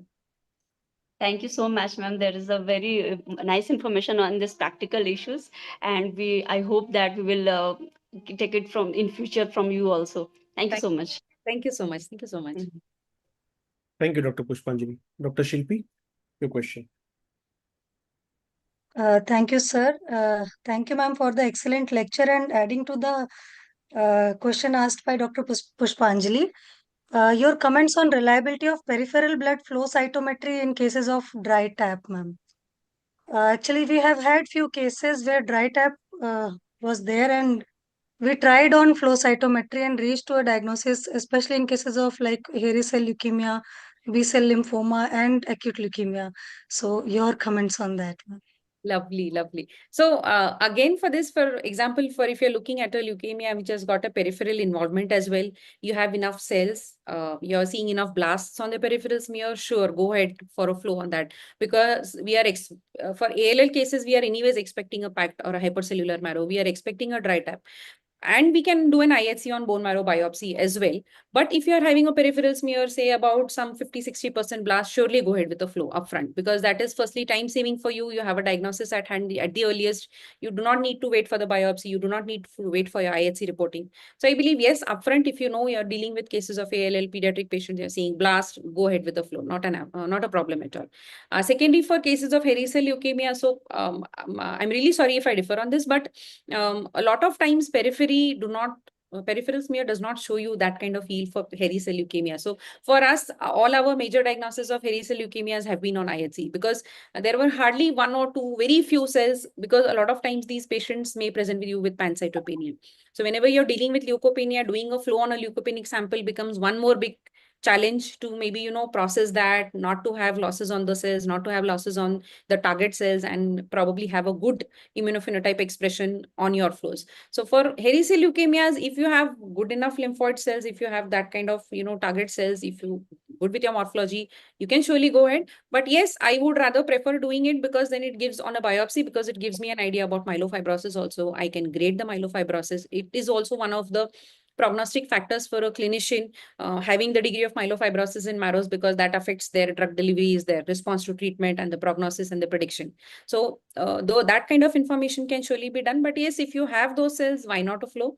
But you need to be very sure that you have enough yield on the peripheral smear. You're going to have a very good desk person on flow who is going to process the sample with utmost care and not have a lot of cell losses, and you're going to have a good immunophenotype expression as well. Because a lot of time for lymphomas, it becomes a little tricky. For hairy cell leukemias, it becomes a little tricky for flows. But yes, if you have, surely, why not? So it differs from patient to patient presentation, patient to patient cell counts. If you're looking at a leukopenic sample, I would not suggest going ahead with the flow upfront. So just to add on to that, ma'am, actually we have had cases जिसमें कि peripheral blood also did not show, so we just put a leukemia screening tube, lymphoma leukemia screening tubes, and there we found that this is a B lymphoma, and additional tubes acquiring around 2 lakh, 5 lakh events, we That's were great, able to reach the diagnosis. So those events are great. If you have those kind of events, you can surely go ahead with the reports. Absolutely. thank you, ma'am. Thank you. Thank you, Dr. Shilpi. Dr. Neha, we have some couple of questions from the audience. Yeah. That one by one for you. Dr. Sinwin wants to know that whether ZN stain is better on aspirate or trephine. A lovely question. So for ZN stain, going upfront with a ZN stain without seeing any granulomas or that kind of picture on your aspiration could be a little tricky. So on an aspiration, if you're seeing nice granulomas, if you're seeing well-formed granulomas, if you're seeing giant cells and all of that stuff, you can attempt to go ahead on, AFB on smear. So for us, we do it on both. If we are having a high suspicion, you have a radiological finding, you have a marrow, the patient is positive, and you're looking for a marrow involvement. So just to be doubly sure, we do it on both. And also we send out cultures. We have marrow cultures taken at the same time. We have the marrow culture sent for CB-NAT as well. So even if at times, even if AFB does not turn out to be positive for us, we still have a CB-NAT to confirm out. So AFB on smears, I believe, should be attempted only if you have a very clear-cut evidence on your aspirate. Otherwise, biopsies, biopsies hands up to you have to do it. Biopsies, you are seeing granulomas, even if you're seeing ill-formed granulomas or there is a high clinical suspicion, you should do it. So on aspirate, depending on what you see on your smears, but for biopsy, surely you should. And for us, if there is a high clinical suspicion, I prefer doing on both, just to be, rule it out if it's a true negative or a true positive. So for CD-NET testing, you are doing on what vector tenor? Is it EDTA or citrate or plain? So we have, aerobic, anaerobic culture bottles that we have from a micro department, and there's a separate CB-NAT tube that we have. So that CB-NAT tube, if they see that tube, they know this has to be sent. So it's just a simple pool, 3 cc pool, and we put it in the CB-NAT tube, and it's sent out for processing. So we take it in aerobic, anaerobic, and CB-NAT, all the 3 tubes. Thank you. Another question from Dr. E. Montent. Can you please narrate the difference as well as limitations of doing a trephine biopsy versus aspiration in the view of diagnosis only? Can I please have a repeat? Do we have this in message in the chat? So the question is basically, so what is the difference bar limitations of doing trephine biopsy against aspiration in view of diagnosis? Okay, so for diagnosis, I believe, it is not a wise thing to choose if you want to do only aspiration or you want to do only biopsy. So it's always wise to do both, because it can be a surprise. It can be an absolute surprise for you. So for example, like I said, it was a Hodgkin's lymphoma in the marrow, and my aspirate was just trilineage hematopoiesis, absolutely normal. So we were at the verge of telling the physician, okay, fine, the marrow is not involved. Somehow on the imprints, we started seeing some bare nuclei, not even lymphoid cells. So we were seeing a few bare nuclei on the imprints. And then I don't know what dawned upon us. We thought, okay, let's wait for the biopsy and let's not give a provisional. And the biopsy turned out to be entirely involved by lymphoma. So it was a nice primary Hodgkin's lymphoma, quite rare, but we were also surprised that this kind of presentation came up. So I believe it's not wise to choose either of the both. They are complementary. So bone marrow, I believe, report is a complementary diagnosis of your aspiration, your imprints, and your biopsy both. So as far as possible, take both. As far as possible, take your EDTA heparins also, because you do not want to do a repeat bone marrow procedure just for the sake of taking tests for an ancillary testing. So whenever you're doing a bone marrow procedure, for us, the protocol is a biopsy followed by the imprints of the biopsy, followed by an aspiration, your first pull of 0.5 cc's, followed by around 1.5 to 2 cc's in your EDTA, 1.5 to 2 cc's in a heparin. If we are looking at an infective etiology, we know this is not out and out malignant. We try to take it in the cultures first and then the EDTA heparin. If it's used, well and good. If it's not, that also well and good. So I believe the order can be changed depending on what kind of clinical suspicion if you have. If it is malignancy, cultures do not stand a chance at all. So cultures, if we can have samples, only then we give, just to rule out if there is any opportunistic infection along with the malignancy if it is there. So the order has to be like that. And it is always wise to take the samples because it is very difficult to do a procedure again just for those 2 cc's of aspirate. So take everything that you can, as much as the patient is comfortable, considering if the patient is not going, because there have been cases where patient go into vasovagal, they go blank, they go, it's very difficult to manage those kind of situations. We've had patients who went into epileptic fits during the procedure just when we just gave them a local. So it was clearly not a reaction to the local anesthetic, but then we realized later on that he had previous episodes of this kind of, and the patient chose not to tell. So it's always good to collect once you're doing it. Decide on what samples you're going to take, have some kind of clinical workup on the patient, predict a few clinical diagnoses, predict a few maybe morphological diagnosis, and then, carry on with your procedure accordingly. So patient to patient, it becomes very difficult, but try to take, I believe you should take everything. So not either of them. Absolutely. Exactly. Another question he has is, do mitosis of myeloid cells always mean malignant? So no, I would not rather say that. Quite a lot of times reactive marrows also have that kind of very, hypercellular activity going on in the background. So mitosis shouldn't be only one of your criteria to detect, to suspect myeloid malignancy. There are other reliable factors that you should have into consideration whenever you're looking at a myeloid malignancy. So I believe solely not mitosis, yes, surely can be one of that. You can see that in cases of malignancies, but not the primary and the sole factor to suspect a myeloid malignancy. Great. Another question from Dr. Prakash Nidhi Tiwari. In view of the usual need of doing a bone marrow aspirate at day 29 in acute lymphoblastic leukemia cases, how would you go for bone marrow aspiration biopsy in hypoplastic marrow status? And when your WBC counts are really low, can we delay the bone marrow aspiration biopsy until the counts come up?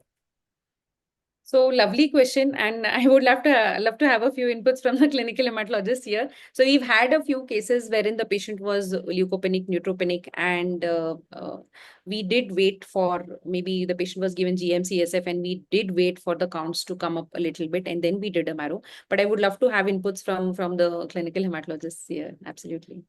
So we usually wait for the count to be WBC count to be 3,000, and the ANC count of 1,500. Then only we do the marrow. Yes. Otherwise, we delay for exactly 1 week. Yes. So the same thing. And I believe that usually works. You do get enough aspirate after this kind of maneuvering around. So I believe always good to wait and then do rather than do and have nothing. Absolutely. Another question from Dr. Aishwarya Raj.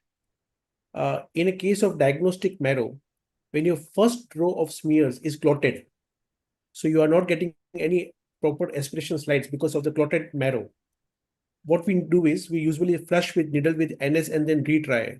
But again, at times it becomes difficult. Again, repeated redraw also is clotted. So any tips to circumvent this? Lovely question. So I believe to begin with, don't take a lot of time when your needle is inside. So once your needle is inside, you have to be on your tip of your toes. Immediately take your samples. I can absolutely understand. So for out and out cases like myelomas or coagulopathies and things like that, sample is going to clot. I can understand. But for cases, for example, for cases where you do not expect the sample to clot, so probably you're using a lot of time wherein your needle is in the marrow for a lot of time. Your stillet is out and the marrow has come out into your needle and it's there in the needle and you have not aspirated it. So one of the major causes for clotting is a lot of time that you take for the marrow procedure. After insertion, you take out your stillet and you wait for a little longer, wherein by the time you aspirate, it is already clotted. So once you are sure, so for example, if just to explain this, once you're perpendicular to the bone, you have gone inside, nice movement. The second thing that I've noted is the movement is a lot of time at the elbow. So I've been telling my residents to keep your hand straight. The movement has to be at your wrist. It need not be at your elbow, because once you start doing it at your elbow, the needle keeps on moving in all possible directions. You go in all possible directions, ways you break the bone. The biopsies is also very, fragmented. So the motion should always be at your wrist.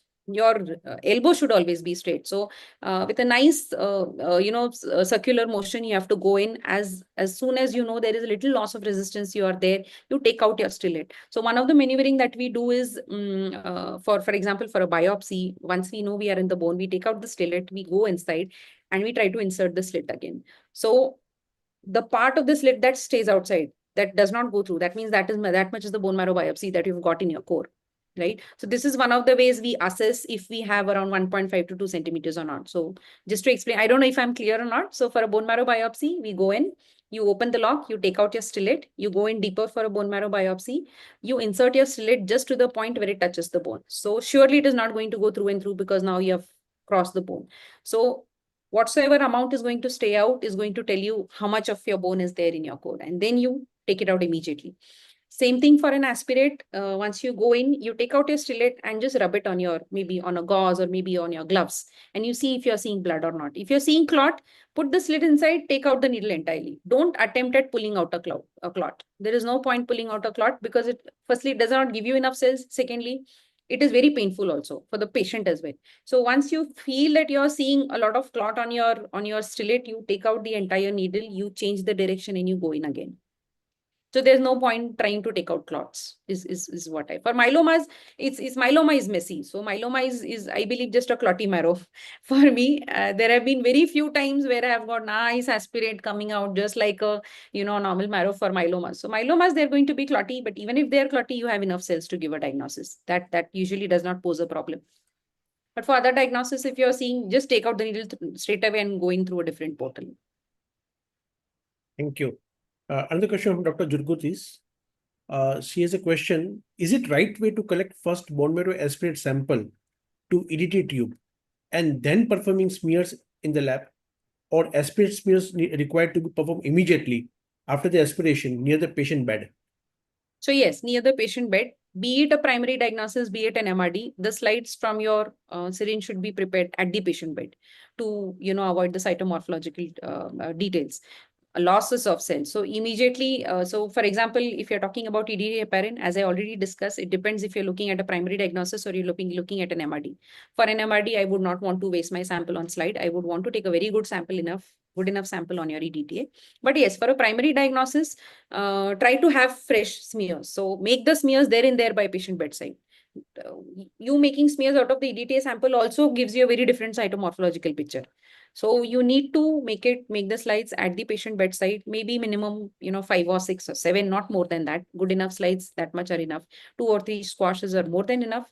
4 or 5 imprints are more than enough. Yes, if you're looking at a dry type, if you're expecting a dry type, try to take more imprints. Thank you.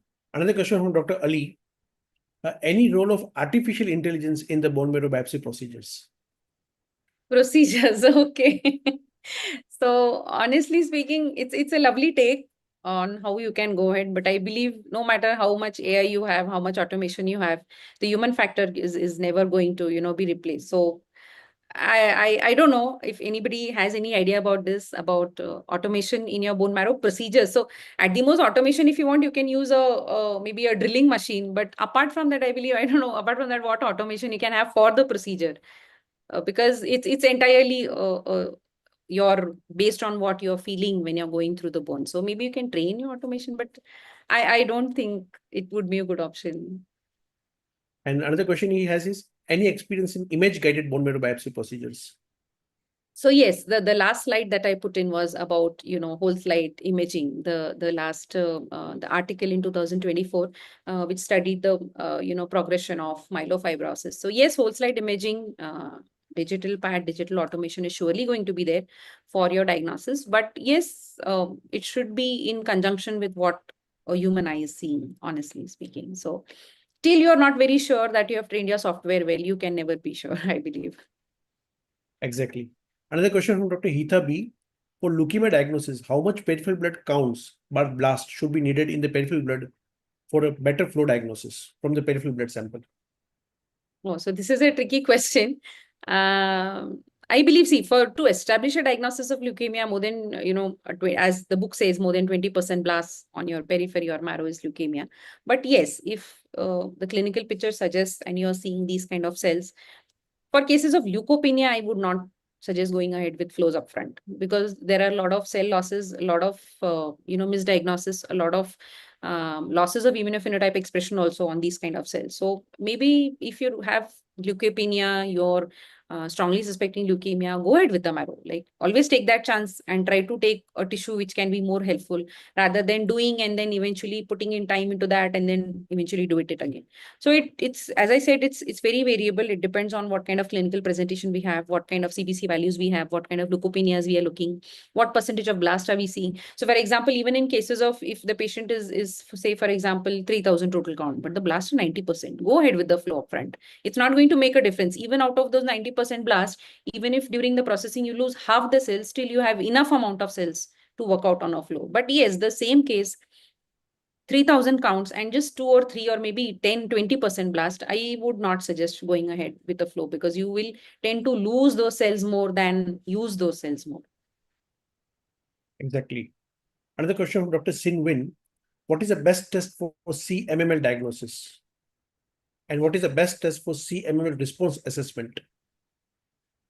Best test. Okay. I believe for diagnosis, obviously, you need to have a comprehensive peripheral blood bone marrow diagnosis. Surely you need to have an assessment of your myelofibrosis as well. So for all the myeloproliferative disorders, I believe, except for cases like, for example, like CML, you do not need to do a marrow till you're suspecting a blast crisis. But yes, it is advisable. It is a good thing to do. Your bone marrow is a good thing to always assess the status of your myelofibrosis, because we need to be sure if we're looking at a primary myelofibrosis or we're looking at a CML, what kind of spectrum of myeloproliferative disorders are we looking at? So there's no best test. I believe they're always all, hand in hand. They're all conjunctive to each other. So I don't know if best is if she's asking for a diagnostic or for a specialized test. I did not understand. Chronic myelomonocytic leukemia, CMML. A specialized test is what she's looking for. So obviously a molecular panel you will have to do to establish a case of CMML. Absolutely. Ancillary testing is going to be needed for those cases. Exactly. Another question from Dr. Thomas Kuncheria. When the bone marrow aspirate is dilute, when done from the posterior iliac spine, do we need to attempt from the anterior iliac spine also?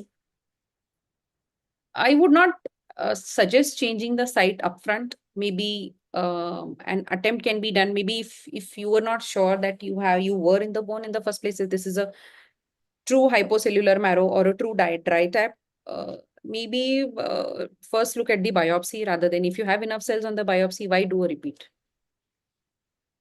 Unnecessarily, why do a repeat? Perfect.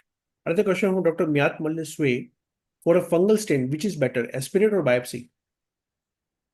A biopsy. I would prefer doing it on a biopsy, because firstly, it maintains your architecture of your fungal ball that you're seeing, and it's always better to have it on a tissue, because even identifying fungus on aspirates is very difficult. It's I believe seeing granulomas and suspecting AFB is still easier, but fungal tissue or fungal spores or maybe the hyphae, appreciating them on an aspirate and being upfront that, okay, fine, I'm looking at a fungal infection, it's very difficult. So always have a biopsy. Fungal stains always on a biopsy. I would rather suggest that. It gives you a better idea.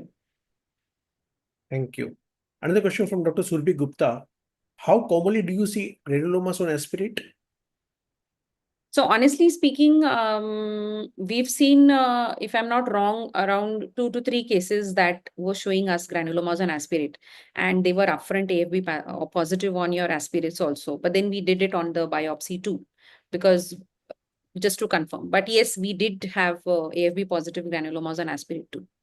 But those were cases who were frank involvement. Those were cases who were defaulters also. So that kind of, background clinical past history has to be associated. If you have to be very sure if, it's granulomas on your aspirate. But yes, we have seen a few cases. Thank you.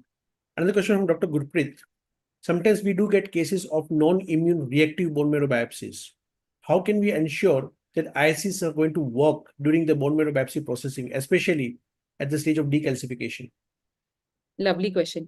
So, but for non-immune, I would want to say, like, did we narrow down to, few causes of non-immune etiologies, because non-immune is a whole array of diagnosis. And then suddenly, relying on IHC for the diagnosis would be a bit difficult. So clinically, even if you're suspecting a non-immune etiology, maybe, we need to narrow down to a few. Have some testing done on the peripheral blood as well to rule out the non-immune DCT negative causes of cytopenias that we see. So for example, like PNH is going to be give you, DCT negative cytopenias, and it may have a cellular marrow. So those kind of picture, that kind of ruling out should be done on the peripheral blood as well, rather than entirely relying on your bone marrow biopsies. Perfect. Another question from Dr. Hitha B. Can we send marrow sample in EDT to make marrow smears? So I think what she wants to know, that can we make smear from the EDTA? You can, so for example, like if you're a referral hospital, the marrow is done somewhere else, and they've sent you a sample to report, and they've sent you only EDTA heparin. You can do it, but then you need to, see those smears considering the possibility that there is going to be cytomorphological changes, the EDT associated changes that you're going to see. So as far as possible, if you're getting these kind of requests for reporting bone marrows, please ask the clinicians to at least send you a few slides that are made at the time of procedures. If possible, they can dip it in methanol and then they can send you, or if possible, if they can, transport you the very next day, because if you're getting an EDTA heparin sample, I assume, it's a close by place. So you're receiving the samples within a 24-hour period if you're receiving EDTA heparin. So if this is the duration, probably you can ask for, 2 slides which are made right at the time of the procedures, and have a morphological diagnosis on those slides first, rather than, relying only on the EDTAs in the first place. So I believe it becomes a little tricky if you're just making out smears from the EDTA, because what if it is hemodiluted? What if you do not have enough particles? What if it is it is just blood? So those kind of things, factors need to be ruled out. So as far as possible, try to ask maybe 1 or 2 slides if that can be made at the time of procedure. Perfect. Another question from Dr. Aishwarya Raj. If the PET CT shows bone marrow involvement, do you go for staging marrow? Number 1. And if your first site doesn't show any involvement, is it okay to go for the second site also? Okay, so lovely question. And this problem we've been facing quite frequently. So yes, for staging marrows, we do it. But yes, on a PET scan, if you have an accessible lymph node, I would always suggest to go ahead with the lymph node also. Or rather the lymph node in the first go, rather than going with the bone marrow. So for a PET scan, if you're seeing accessible lymph node involvement, you're seeing a bone marrow involvement also, I would always suggest to go ahead with the lymph node first, rather than jumping to the bone marrow. So because it is always better to have your primary diagnosis of lymphoma in a lymph node, if it is accessible. Second question, if it is negative, if you're not getting, maybe probably, for example, a lot of times, the lymph nodes are necrosed, you do not get enough tissue. So this has happened with us quite frequently. A lot of lymphomas, cervical lymph nodes, axillary lymph nodes, when the surgical team tried to take out a biopsy, it's an entirely necrosed, entirely destroyed lymph node, and they could not get enough tissue. Then you are jumping to marrow, that's fine. But if you're taking a lymph node, you have a diagnosis, and now for staging, do a marrow, absolutely. But primary diagnosis should always be on a lymph node, I feel, for lymphomas. Exceptions are if it is a necrosed lymph node, if it is not accessible, and things like that, technical difficulties, then absolutely, surely, then the diagnosis relies on your bone marrow IHCs. But yes, first and foremost should always be to try to get a lymph node and a biopsy and IHC on that, and not on a bone marrow, for lymphomas at least. And for staging, surely, yes. I think she means to say that, so for example, in case of Hodgkin's lymphoma, if the PET CT says no marrow involvement, we don't go for a bone marrow biopsy. But if the PET CT shows some marrow involvement, do you need to confirm on bone marrow biopsy? Yes, I would rather suggest to do that, because there could be multifocal involvement also. You could be looking at 2 different lymphomas also. So yes, surely you should be doing, but not for a primary diagnosis. You have a lymph node, primary diagnosis has to be on the lymph node. And yes, for the staging marrow too. And if the patient is really, unfortunate and has 2 different lymphomas at 2 different places, now that's a very bad thing to happen. So from one side, right side, it is negative. Do you attempt for the left side also? I would want to see if the PET scan is showing any focus or not. And if the PET scan is negative, but still if we want to do a staging marrow, then it does not matter. I can surely go ahead. But yes, PET scan, I need to be sure that, okay, fine, I'm entering an area where I'm going to have some target cells. So rather than, putting in money in the needle and the bone marrow procedure, I would rather prefer the patient putting in money in a PET scan to have an idea. Or probably a lot of times, even on the same right side, the involvement is patchy. You hit on an area which is not involved, and the right side is just adjacent to it. So probably that could be also one of the possibilities. So I would rather suggest, have a radiological idea first rather than going in blindly. Perfect. Another question from Dr. Hita B. Is Sala needle better for aspirate? So honestly speaking, for us, we are using the disposable needles because it becomes easier. We can ETO it, we can reuse it for at least a minimum of 5 times. So honestly speaking, we do not use the Sala needle, or we do not use any, for that matter, the autoclavable needles. It's all the ETO needles that we are using, because firstly, it becomes a little tedious for the autoclaving process, and then finding the match. And with stainless steel, I really find it difficult that the stillet and the trocar never match in the first go. Secondly, you do not have enough lock. So what happens is, whenever you try to go in, the slit comes out. So I believe a lot of technical difficulties with the stainless steel needles, as opposed to the disposable ones. You have a lock, so it becomes easier to go in. But yes, I believe everybody is going to have a different opinion on that. But for me, I believe you need to have a good lock, so it becomes easier for maneuvering also. And I believe those are much more easier to handle, like for positioning in your hand as well, to maybe give a direction to the needle, maneuver the needle becomes easier. With stainless steel, they are a little smaller, and I find it difficult to maneuver them. Thank you. Another question from Dr. Myat Mallesway. In case of MDS with fibrosis, MDS-F, how can we count dysplastic megakaryocytes? Oh, lovely question. So, but MDS, I would rather want to add, this is MDS with fibrosis is quite a lot of times a diagnosis of exclusion. So it is not upfront that, you're seeing fibrosis and dysplasia, and then you label MDS with, MDS-F. It is quite a recent entity that has been added up, and I believe it is quite a lot of times a diagnosis of exclusion. But yes, for cases like these where you can have a better picture on a bone marrow biopsy. So hypercellular, but yes, some MIGs can be seen, or maybe even on your imprints, you can appreciate these kind of cells. So like I said, if you have a dry tap, try to make as many imprints as you can. Try to see as much the imprints as you can. And I believe the biopsy can be helpful. But MDS-F would not be my first differential. If this kind of picture, I would want to rule out the other things also. Perfect. Dr. Nimia Thanda, your question. A very lovely, and you highlight the practical points, madam. And thank you for your lecture. I'd like to know the use of hemopoietic growth factors prior to the bone marrow procedure. It can affect the bone marrow status. So should we delay the interval, the procedure, after we use the hemopoietic growth factors? Lovely question. And I'm really glad you asked it. So after a GM-CSF or GCSF injection is given, we usually try to wait for a period of around 7 to 10 days. So for the effect to wean off. And even if we are seeing that kind of hematopoietic or hematobone population, we try to analyze the marrow accordingly. But yes, there has to be a time duration. We try to delay the procedures by around 7 to 10 days. That really helps because by that time that is already into the maturing stage, so it really helps. But you should wait.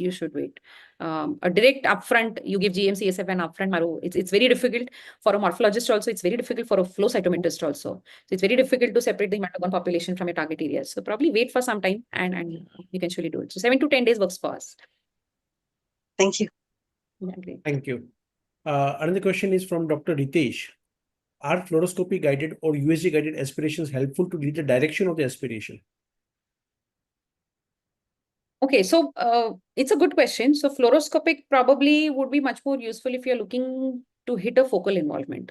So for somebody, for example, it's there, right? So for focal involvement of marrows, maybe you're looking at solid organ malignancies, or maybe some lymphomas. PET scan is showing you very small focuses. For that, probably you can attempt. But I believe in a day-to-day practice, I have not attempted a fluoroscope guided bone marrow procedure. So you can attempt, but then that is much more useful for focal or maybe unilateral involvement, if at all you're looking at. Even for that matter, radio-guided biopsies can be attempted from your sternal site also. For sternal site, I'm not too keen on taking a biopsy, but yes, if you're looking at maybe involvement of for unifocal or a multifocal involvement, and you need to do a sternal biopsy, that can be attempted through radio-guided, but you need to have a lot of expertise. Sternal biopsies, I'm not too keen on doing them. Yeah. For patients who are very obese patients, can we go for USG guided to see where the needle is going actually? Because if the patient is very obese, you ourselves don't know where the needle is going. It's a blind procedure. Yes, absolutely. Lovely question. So for obese, one of the solutions that we found is we have ordered longer needles. So the usual needles are 11 by 10. We have 11 by 15. So 11 by 15 has worked wonders for us. 11 by 10 we usually used to reach, but then it's as you know, it's very difficult. So 11 by 15 works very well. Secondly, as I said, wait a little and try to scan the perimeter a little. So once you have passed your fat, a lot of fat, and then you reach the bone, probably try to have an idea around 1 centimeters. You poke and see if if your needle is going a deeper down. So probably the bone is like this or like this. Maybe have an orientation of the bone surface and then go through and through inside. So when this kind of maneuvering is done, we really did not face much problem with obese patients. But yes, a longer needle really helps. So that was really life-saving when we realized we have a longer needle and we were not using it. So maybe an attempt with 11 by 15, and even if, I can understand 11 by 15 may also be not enough for a few obese patients. For those, radio guided can surely be attempted. But I believe we had few patients of around 120, 150 kgs, but 11 by 15 worked well for them. So it's all fine. Perfect. Another question is, can you throw light on body trabecular morphological changes, which can lead to various diagnoses? So, lovely question there. So, I have a case to add to this. We had a 28-year-old female. It's been, unfortunately, we lost that patient. She was a potential candidate for a bone marrow transplant as well. So, she was curable with a transplant. So, 28-year-old female, she did not have any splenomegaly. And her marrow just showed us thickened bony trabeculae. So, she was, I believe, cytopenic on periphery and just thickened bony trabeculae, nothing else. And for her with no splenomegaly, we did not have the first differential of myelofibrosis. So there are a few cases wherein you have that, but for a young female with a very short kind of presentation and this kind of marrow picture. So we even considered the diagnosis of osteosclerosis and things like that, osteopetrosis also for her. But eventually on molecular diagnosis, she just turned out to be plain myelofibrosis. And unfortunately, we lost that patient. But yes, bony trabecular arrangement matters a lot. The thickening of your bony trabeculae matters a lot. The osteoclastic activity that you see in the marrow matters a lot. Your osteoblastic activity matters a lot. So especially if you're seeing osteoblast at an age where you do not see. So ends of the ages, you see these. So pediatric patients, you see, elderly, you see. But if you're in a young patient, if you're seeing this kind of picture, wherein there is a lot of osteoclastic and osteoblastic activity going on, you need to have a very high suspicion for maybe some solid organ malignancy, a high suspicion for some kind of lymphomas that you may be looking at. So usually on imprints, we see these kind of cells. So imprints, if I'm seeing a few mast cells, it is an alarm sign for me. If I'm seeing an osteoblast in a 30, 40, 50-year-old, it's a big alarm for me. So yes, these kind of little clues that give you an idea about increased osteoclastic activity, your bony trabeculae activity, because all your growth factors, so bone marrow microenvironment, the lovely topic that I really love it. So bone marrow microenvironment is very active along your bony trabecules. It is very active along your sinusoidal areas. So when you see this kind of change in topography, change in architecture, you're surely looking at some kind of malignancy. So yes, you need to be very aware of your bony trabeculae, thinning, loss of bony trabeculae as well, loss of fat spaces as well. So these kind of small little clues that, give you a prediction of what you could be looking at. Perfect. Another question is regarding the Gaucher syndrome. Do you see dry tap in Gaucher syndrome? I'm sorry, I didn't get the syndrome. Gaucher syndrome. I just found on the net actually when I was reading the question. Lovely. The Gaucher syndrome is some type of diaphyseal dysplasia, which is an autosomal recessive condition, and there is a diaphyseal dysplasia as well as metaphyseal dysplasia of the long bones. And patient has got refractory anemia, and it is associated with some deficiency of thromboxane A synthase, which produces thromboxane A2. And you may get dry tapping if you have dealing with this syndrome also. Lovely. So, great to know. I have heard about this syndrome for the first time. But yes, if you're talking about thromboxane A2 and all of that stuff, and if you're looking at a dry type, probably we're looking a lot of myelofibrosis also. So this is a lot of, increased stromal cell activity that we are seeing at, and probably the dry type could be because of the increased myelofibrosis. Is what my understanding is. I may be wrong, but honestly speaking, I'm hearing about this syndrome for the first time. But I would love to hear somebody who is seeing these cases. I would love to hear from the person who's put up this question. It's from my iPhone. I don't know who is. Okay. Please get in touch with me, like iPhone person. I would love to, hear what kind of presentation this patient had. Absolutely. So do you want to say something? Okay, so. Okay. So another question is, do you mention washed off marrow elements in your report? And another question is, what is the best way to avoid washed off marrow elements? Any suggestion for processing biopsy core? Okay, lovely. So washed off marrow elements, I believe this is on the aspirators. Is this question or for biopsies? I did not understand by washed off marrow elements. So when you're processing for the bone marrow aspirate, when you're staining it, you're staining the slides for the bone marrow biopsy, some of the marrow elements make it washed off. Washed off. Okay, that stuff. Okay. So yes, but I believe you still would have enough cells to interpret. So we've not faced any problem with the washed off elements. Yes, we did face a problem because a lot of these cells, since they are too active, they are too fragile, and they are too proliferating, we just get bare nuclei. So bare nuclei is one of the bigger problems that we face rather than the washed off elements, because then bare nuclei have no idea at all what you're looking at. You're just looking at a nucleus and you're just suspecting some proliferation somewhere. So rather than washed off, I believe bare nuclei is one of the problems.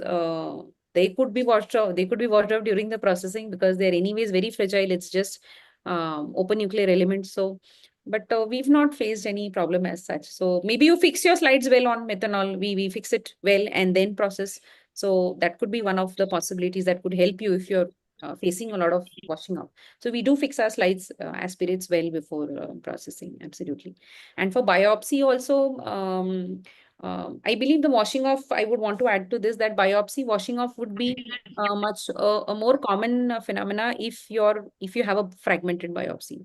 So as I said, please have your motion at your wrist and not at your elbow. So once you have your motion at your wrist, it goes in one single line and you get an entire biopsy in case. So fragmentation is what I would not, I would suggest to avoid fragmentation, to avoid. Absolutely, there are places where it's absolutely unavoidable, but the losses are more if it is a broken or a fragmented biopsy is what I understand. But we've not faced that problem as of. Maybe a good decalcification, a good fixative is what you can maybe change, and maybe a trial and error method as to what works for you. Maybe I can share you the SOPs that we have for processing. Probably if that helps, that would be really great. Perfect. Another question which has come from Dr. Sinwin. How many minutes should we wait after drawing slides before putting these slides into slide canister? Number one. Number two, for drying the slides, usually the using fan is okay. And third, any fixing is needed before sending. Okay, lovely question. I'm really glad people are asking these questions. But these are the simple things that everybody, I believe now everybody face. So first question was about how much time you should wait before putting in a canister. So firstly, let the slides dry off. So especially if you're having bigger particles, or maybe if you're having a clot also. So maybe remove the clot, take it on a different, maybe a container where you take your biopsy, a separate container, you can put your clots over there. I understand why she asking the question is because a lot of times when you're spreading on your aspirate, the particles tend to go on the edges. And when you put it on the canister, you lose those particles because it hits against the canister and goes inside. So what I would suggest for this is at the time of smearing, try not to go towards the edges. So for my residents, we very clearly tell them that your spreader has to be firstly very good. So you cannot make good smears till you do not have it. It works equally well as for a peripheral smear. You need to have very smooth spreaders. You need to drip off the blood as well. So if you're having a lot of blood along with particles on your slide, chances are the particles usually get pushed off to the periphery and they go to the edges of the slide, and the same slide, when you put it in the canister or you put it somewhere wherein there is a side holder, all of those cells are lost. So all of those particles are lost. So before you are smearing, drip off the blood. Have a small gauze along with your slides and just hit it on that. So the excess blood falls off and just smear off the particles and try to keep the particles in the center. So let the slides dry. I would rather say don't, well, you have spread and then put it in the canister. Don't do that. Maybe 5 minutes or so. Secondly, we do not keep your fans on during the procedure. So for us, whenever we are doing an aspirate, we try to switch off the fan for that time, only for that matter, because it causes excessive drying of the slides. So during the procedures, we do not put on the fans. And second question, I believe, was about any fixing is required before sending it. so yeah, we dip it in methanol, the aspiration slides. We dip it in methanol, and biopsies, we put it in the Boyne's fluid. So if fan is not, fan should be switched to AC, air condition. Air condition is fine, but quick drying is not suggested for aspirations, I believe, and imprints for that matter also. Perfect. Another question from Dr. Ali Mahmoode. How you mentioned about getting 2 different lymphomas in one patient. How common is that? Very rare. It's very rare. That's what I said. So if there is a high clinical suspicion of lymphoma, if you're not seeing any, if you're seeing one thing in the marrow and you're doing a staging marrow and you're finding some other lymphoma in the marrow as well. So it's very rare. It's not a common finding, but it has happened. Literature has where there are 2 different lymphomas in a same patient, different in the marrow and different in the lymph nodes. So staging lymphoma, staging marrows should be done, not for diagnosis, but for diagnosis, first should always be lymph node. And only a marrow if it's not accessible. Perfect. Another question from Dr. Bhuvesh Varnath Gauri. There are 2 ways to spread on aspirate. First is either pushing out a small drop from the syringe onto a few slides and then spreading. Or second method is pushing out all the initial 0.5 ml onto a first glass slide and then picking up particle with a different slide followed by spreading on the clean slides. What is the preferred method between the 2? So both of them work. So I believe if you're looking at an aspirate wherein particles are very low, you put out the aspirate on a cover, on a glass slide, and then you pick out the particles. And if you have upfront, a nice cellular marrow, a lot of particles, then it doesn't matter. Like even if you put it on a slide and smear it off, it's going to give you enough yield. So depending on what help you have along with so if you're doing a procedure, if you have a help, you can surely maneuver around either of the 2. But like, for example, a lot of times we are doing the marrow, we are smearing as well. So I do not put it onto a cover slip. I take it directly on a slide and drip out the excess blood and make smears there and there. And while I'm doing this, a plain syringe is always attached to the needle to avoid it either from overflowing or to avoid it from clotting. So because contact with air has to be stopped, so we put in a syringe over there. Perfect. Another question from Dr. Sinwin. Can we use LP needle in searching site in very obese patients? I'm sorry, I missed you. Can we use a LP needle in? Can we use the LP needle in searching the correct bone marrow site in patients who are very obese? Just connect it with the LP needle and then you search it out because LP needle is very big, no? That's very right. long. Yeah. So I believe it may work, but before that, probably try and attempt a 11 by 15 months because honestly speaking, it's worked very well for us. So all of our obese patients, we've never faced any problem with the longer needle, but yes, LP needle also works. So, but then how do you take out an aspirate? So LP would be just to assess what distance is it. Just to focus where the site is. Focus where the site is. Absolutely. That can be attempted to. Absolutely. Another question from Dr. Prakash Nidhi Tiwari. What would be the bone marrow biopsy picture in hypersplenism patients? Okay. So firstly, hypersplenism would not be a bone marrow diagnosis. So you need to have a lot of radiological, a lot of biochemical evidence to suggest a hypersplenism. We need to have a lot of portal hypertension. We need to have a lot of back pressure changes and that kind of picture on radiography, hepatosplenomegaly, that kind of picture. But yes, for hypersplenism, you see a typical cellular marrow and all the trilineage hematopoiesis, a few hemophagos here and there, some immune process in the background. So that kind of picture. But yes, hypersplenism would not be solely a bone marrow diagnosis. You do need the background portal hypertension. You do need the background splenomegaly. You do need the background pancytopenia.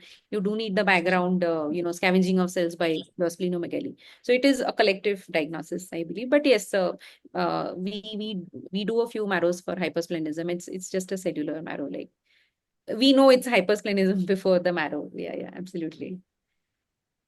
Thank you. Those who had commented on Gaucher syndrome, she has told that we have seen a couple of cases of Gaucher syndrome in pediatric patients. Lovely. Marrow can be tried. in this. Well, so I finished all the questions from the audience. Any more discussions left? I think most have logged out. Well, yes, Dr. Neem Thanda, you have any other question? No. Anybody wants to ask any other question? Fine. So there are no more questions from the audience.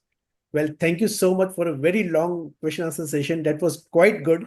You solved all our doubts, and it was, I think, too much for you. We all just tortured you a lot No, today. no, no, that's all. That's why I had fun. I had absolute fun. And I am really glad these small questions have come up, because all of these small questions we've been trying to instill into our residents. Okay, fine, you have to do this, you have to do that. And I'm really glad that these questions came up. And I'm really glad I chose this topic, because when I put up, I was perplexed. Okay, fine, from where do I start? Because this is very basic. But I'm really glad. Lovely questions from the participants. Thank you so much. And I had fun. I had absolute fun. Absolutely. So much. One last question has come from Yes. Dr. Gupta. What should be the position of the patient? Lateral position or prone position? Okay, so for it's a matter of preference. So for me, I prefer a lateral position. Left lateral is much more comfortable for me. Why? Because I am able to stabilize the pelvis with my other hand. So what happens is when you're doing the procedure, the pelvis moves a lot. So what I do is I always try to stabilize with this hand and then do a procedure with this. Prone is also fine because the gravity and the things like that. So either of those works, whatever works with you comfortable, that is fine. For me, I find prone a bit difficult. Firstly, because height difference, I find it difficult to put in pressure from the above, because then I need to have a stool and that kind of picture. So both are equally helpful. Both give you good enough field. It all depends on how comfortable you are. For me, I prefer, immobilizing or stabilizing the pelvis first and then putting in the needle. So for left lateral, I'm much more comfortable. Yes, if the immobility is a problem, patient is two comorbidities is a problem, then surely you can go ahead with prone, but my preferred would be left lateral.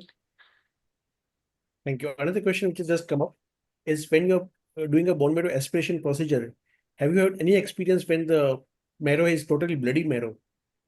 It's a flow of gush of blood which has come out. Yes, so we've in fact had this kind of gush of blood, but when if it is not an emergency diagnosis, we try to defer the procedure. We try to ask the patients to maybe repeat a PT-INR if you're looking at any bleeding tendencies, maybe take care of that, because having a hematoma at the site of procedure is one big difficult thing for a clinician to manage. Secondary infection at the site of procedure post hematoma is a very difficult thing to manage for a clinician. So if it is not an urgent diagnosis, I would want to wait. So we've had 2 cases like this, even with a local. You're giving a local, and before I push in, the syringe is full of blood. So we do not attempt with that. We ask the physician to probably maybe work on if he has any bleeding tendencies or any coagulopathies. PT-INR is deranged, if we can take care of that. And if we have that kind of time, I would want to wait rather than going in upfront and having everything bloody. So aspirate becomes bloody or biopsy becomes bloody. So even if you can have a good enough diagnosis, it becomes very difficult to, interpret. So if you can wait, have a discussion with the clinician, see if the clinician also has some inputs regarding the bleeding tendencies that the patient has had, and maybe wait, try to take care. If the bleeding stops, and that's fine. Maybe repeat a procedure at a later date, maybe after 24 hours or so. Thank you. And the last question which has come is regarding myeloma patients. In myeloma patients, the bone is very fragile. And when you just put in the needle, it breaks up very easily. Sometimes very difficult to get aspiration, sometimes very difficult to even get biopsy. What is the correct method of dealing with such cases in myeloma patients? Okay, so lovely question. But I believe for myeloma, when you are having that dough-like, so dough-like feeling is the typical feeling that you have. You're putting your needle in a dough. So if I have that feeling, I am very much sure that I'm looking at a myeloma. And for these kind of cases, even if your needle is going in and getting in even some kind of clot or even some kind of blood, it brings along those plasma cells also. So you can see those cells on your smear, no matter even if they are less. But if this kind of picture with the serum protein electrophoresis with immunofixation test positive, and if you're looking at a dewy feeling, and ESR is high and the myeloma defining events are present, so I would not worry much to have a very perfect aspirate and a perfect biopsy for these kind of cases, because whatsoever material you have, it will have those kind of plasma cells along with it. So I would not hit more because firstly, it is a difficult thing. Secondly, it's clotting a lot. So whatever material I can get, even if it is a clot, I'll put those clots on my slide. Even if I have whatever biopsy I have, even if it is a fragmented biopsy, we'll take enough imprint. So that helps. So morphology majorly suffices. Morphology majorly suffices for these kind of cases. So maybe not push yourself much for myelomas. You would have a good enough amount of cells to give out a diagnosis. Yeah. Perfect. Well, so finished all the questions from the audience. No more raising hands. Fine, Dr. Neha Kamble, wonderful lecture, wonderful discussion, long discussion. Thanks a lot. All our doubts today. Thank you. Thank you. Thank you so much, Thank MSG. you, And Kunal. thank you to Agarwal sir for the kind invitation. And I thoroughly enjoyed it. Thank you so much. And thank you for your time. Thank you for your time. Thank a lot. Okay. Thank you, Dr. Good night. Bye-bye. Good night.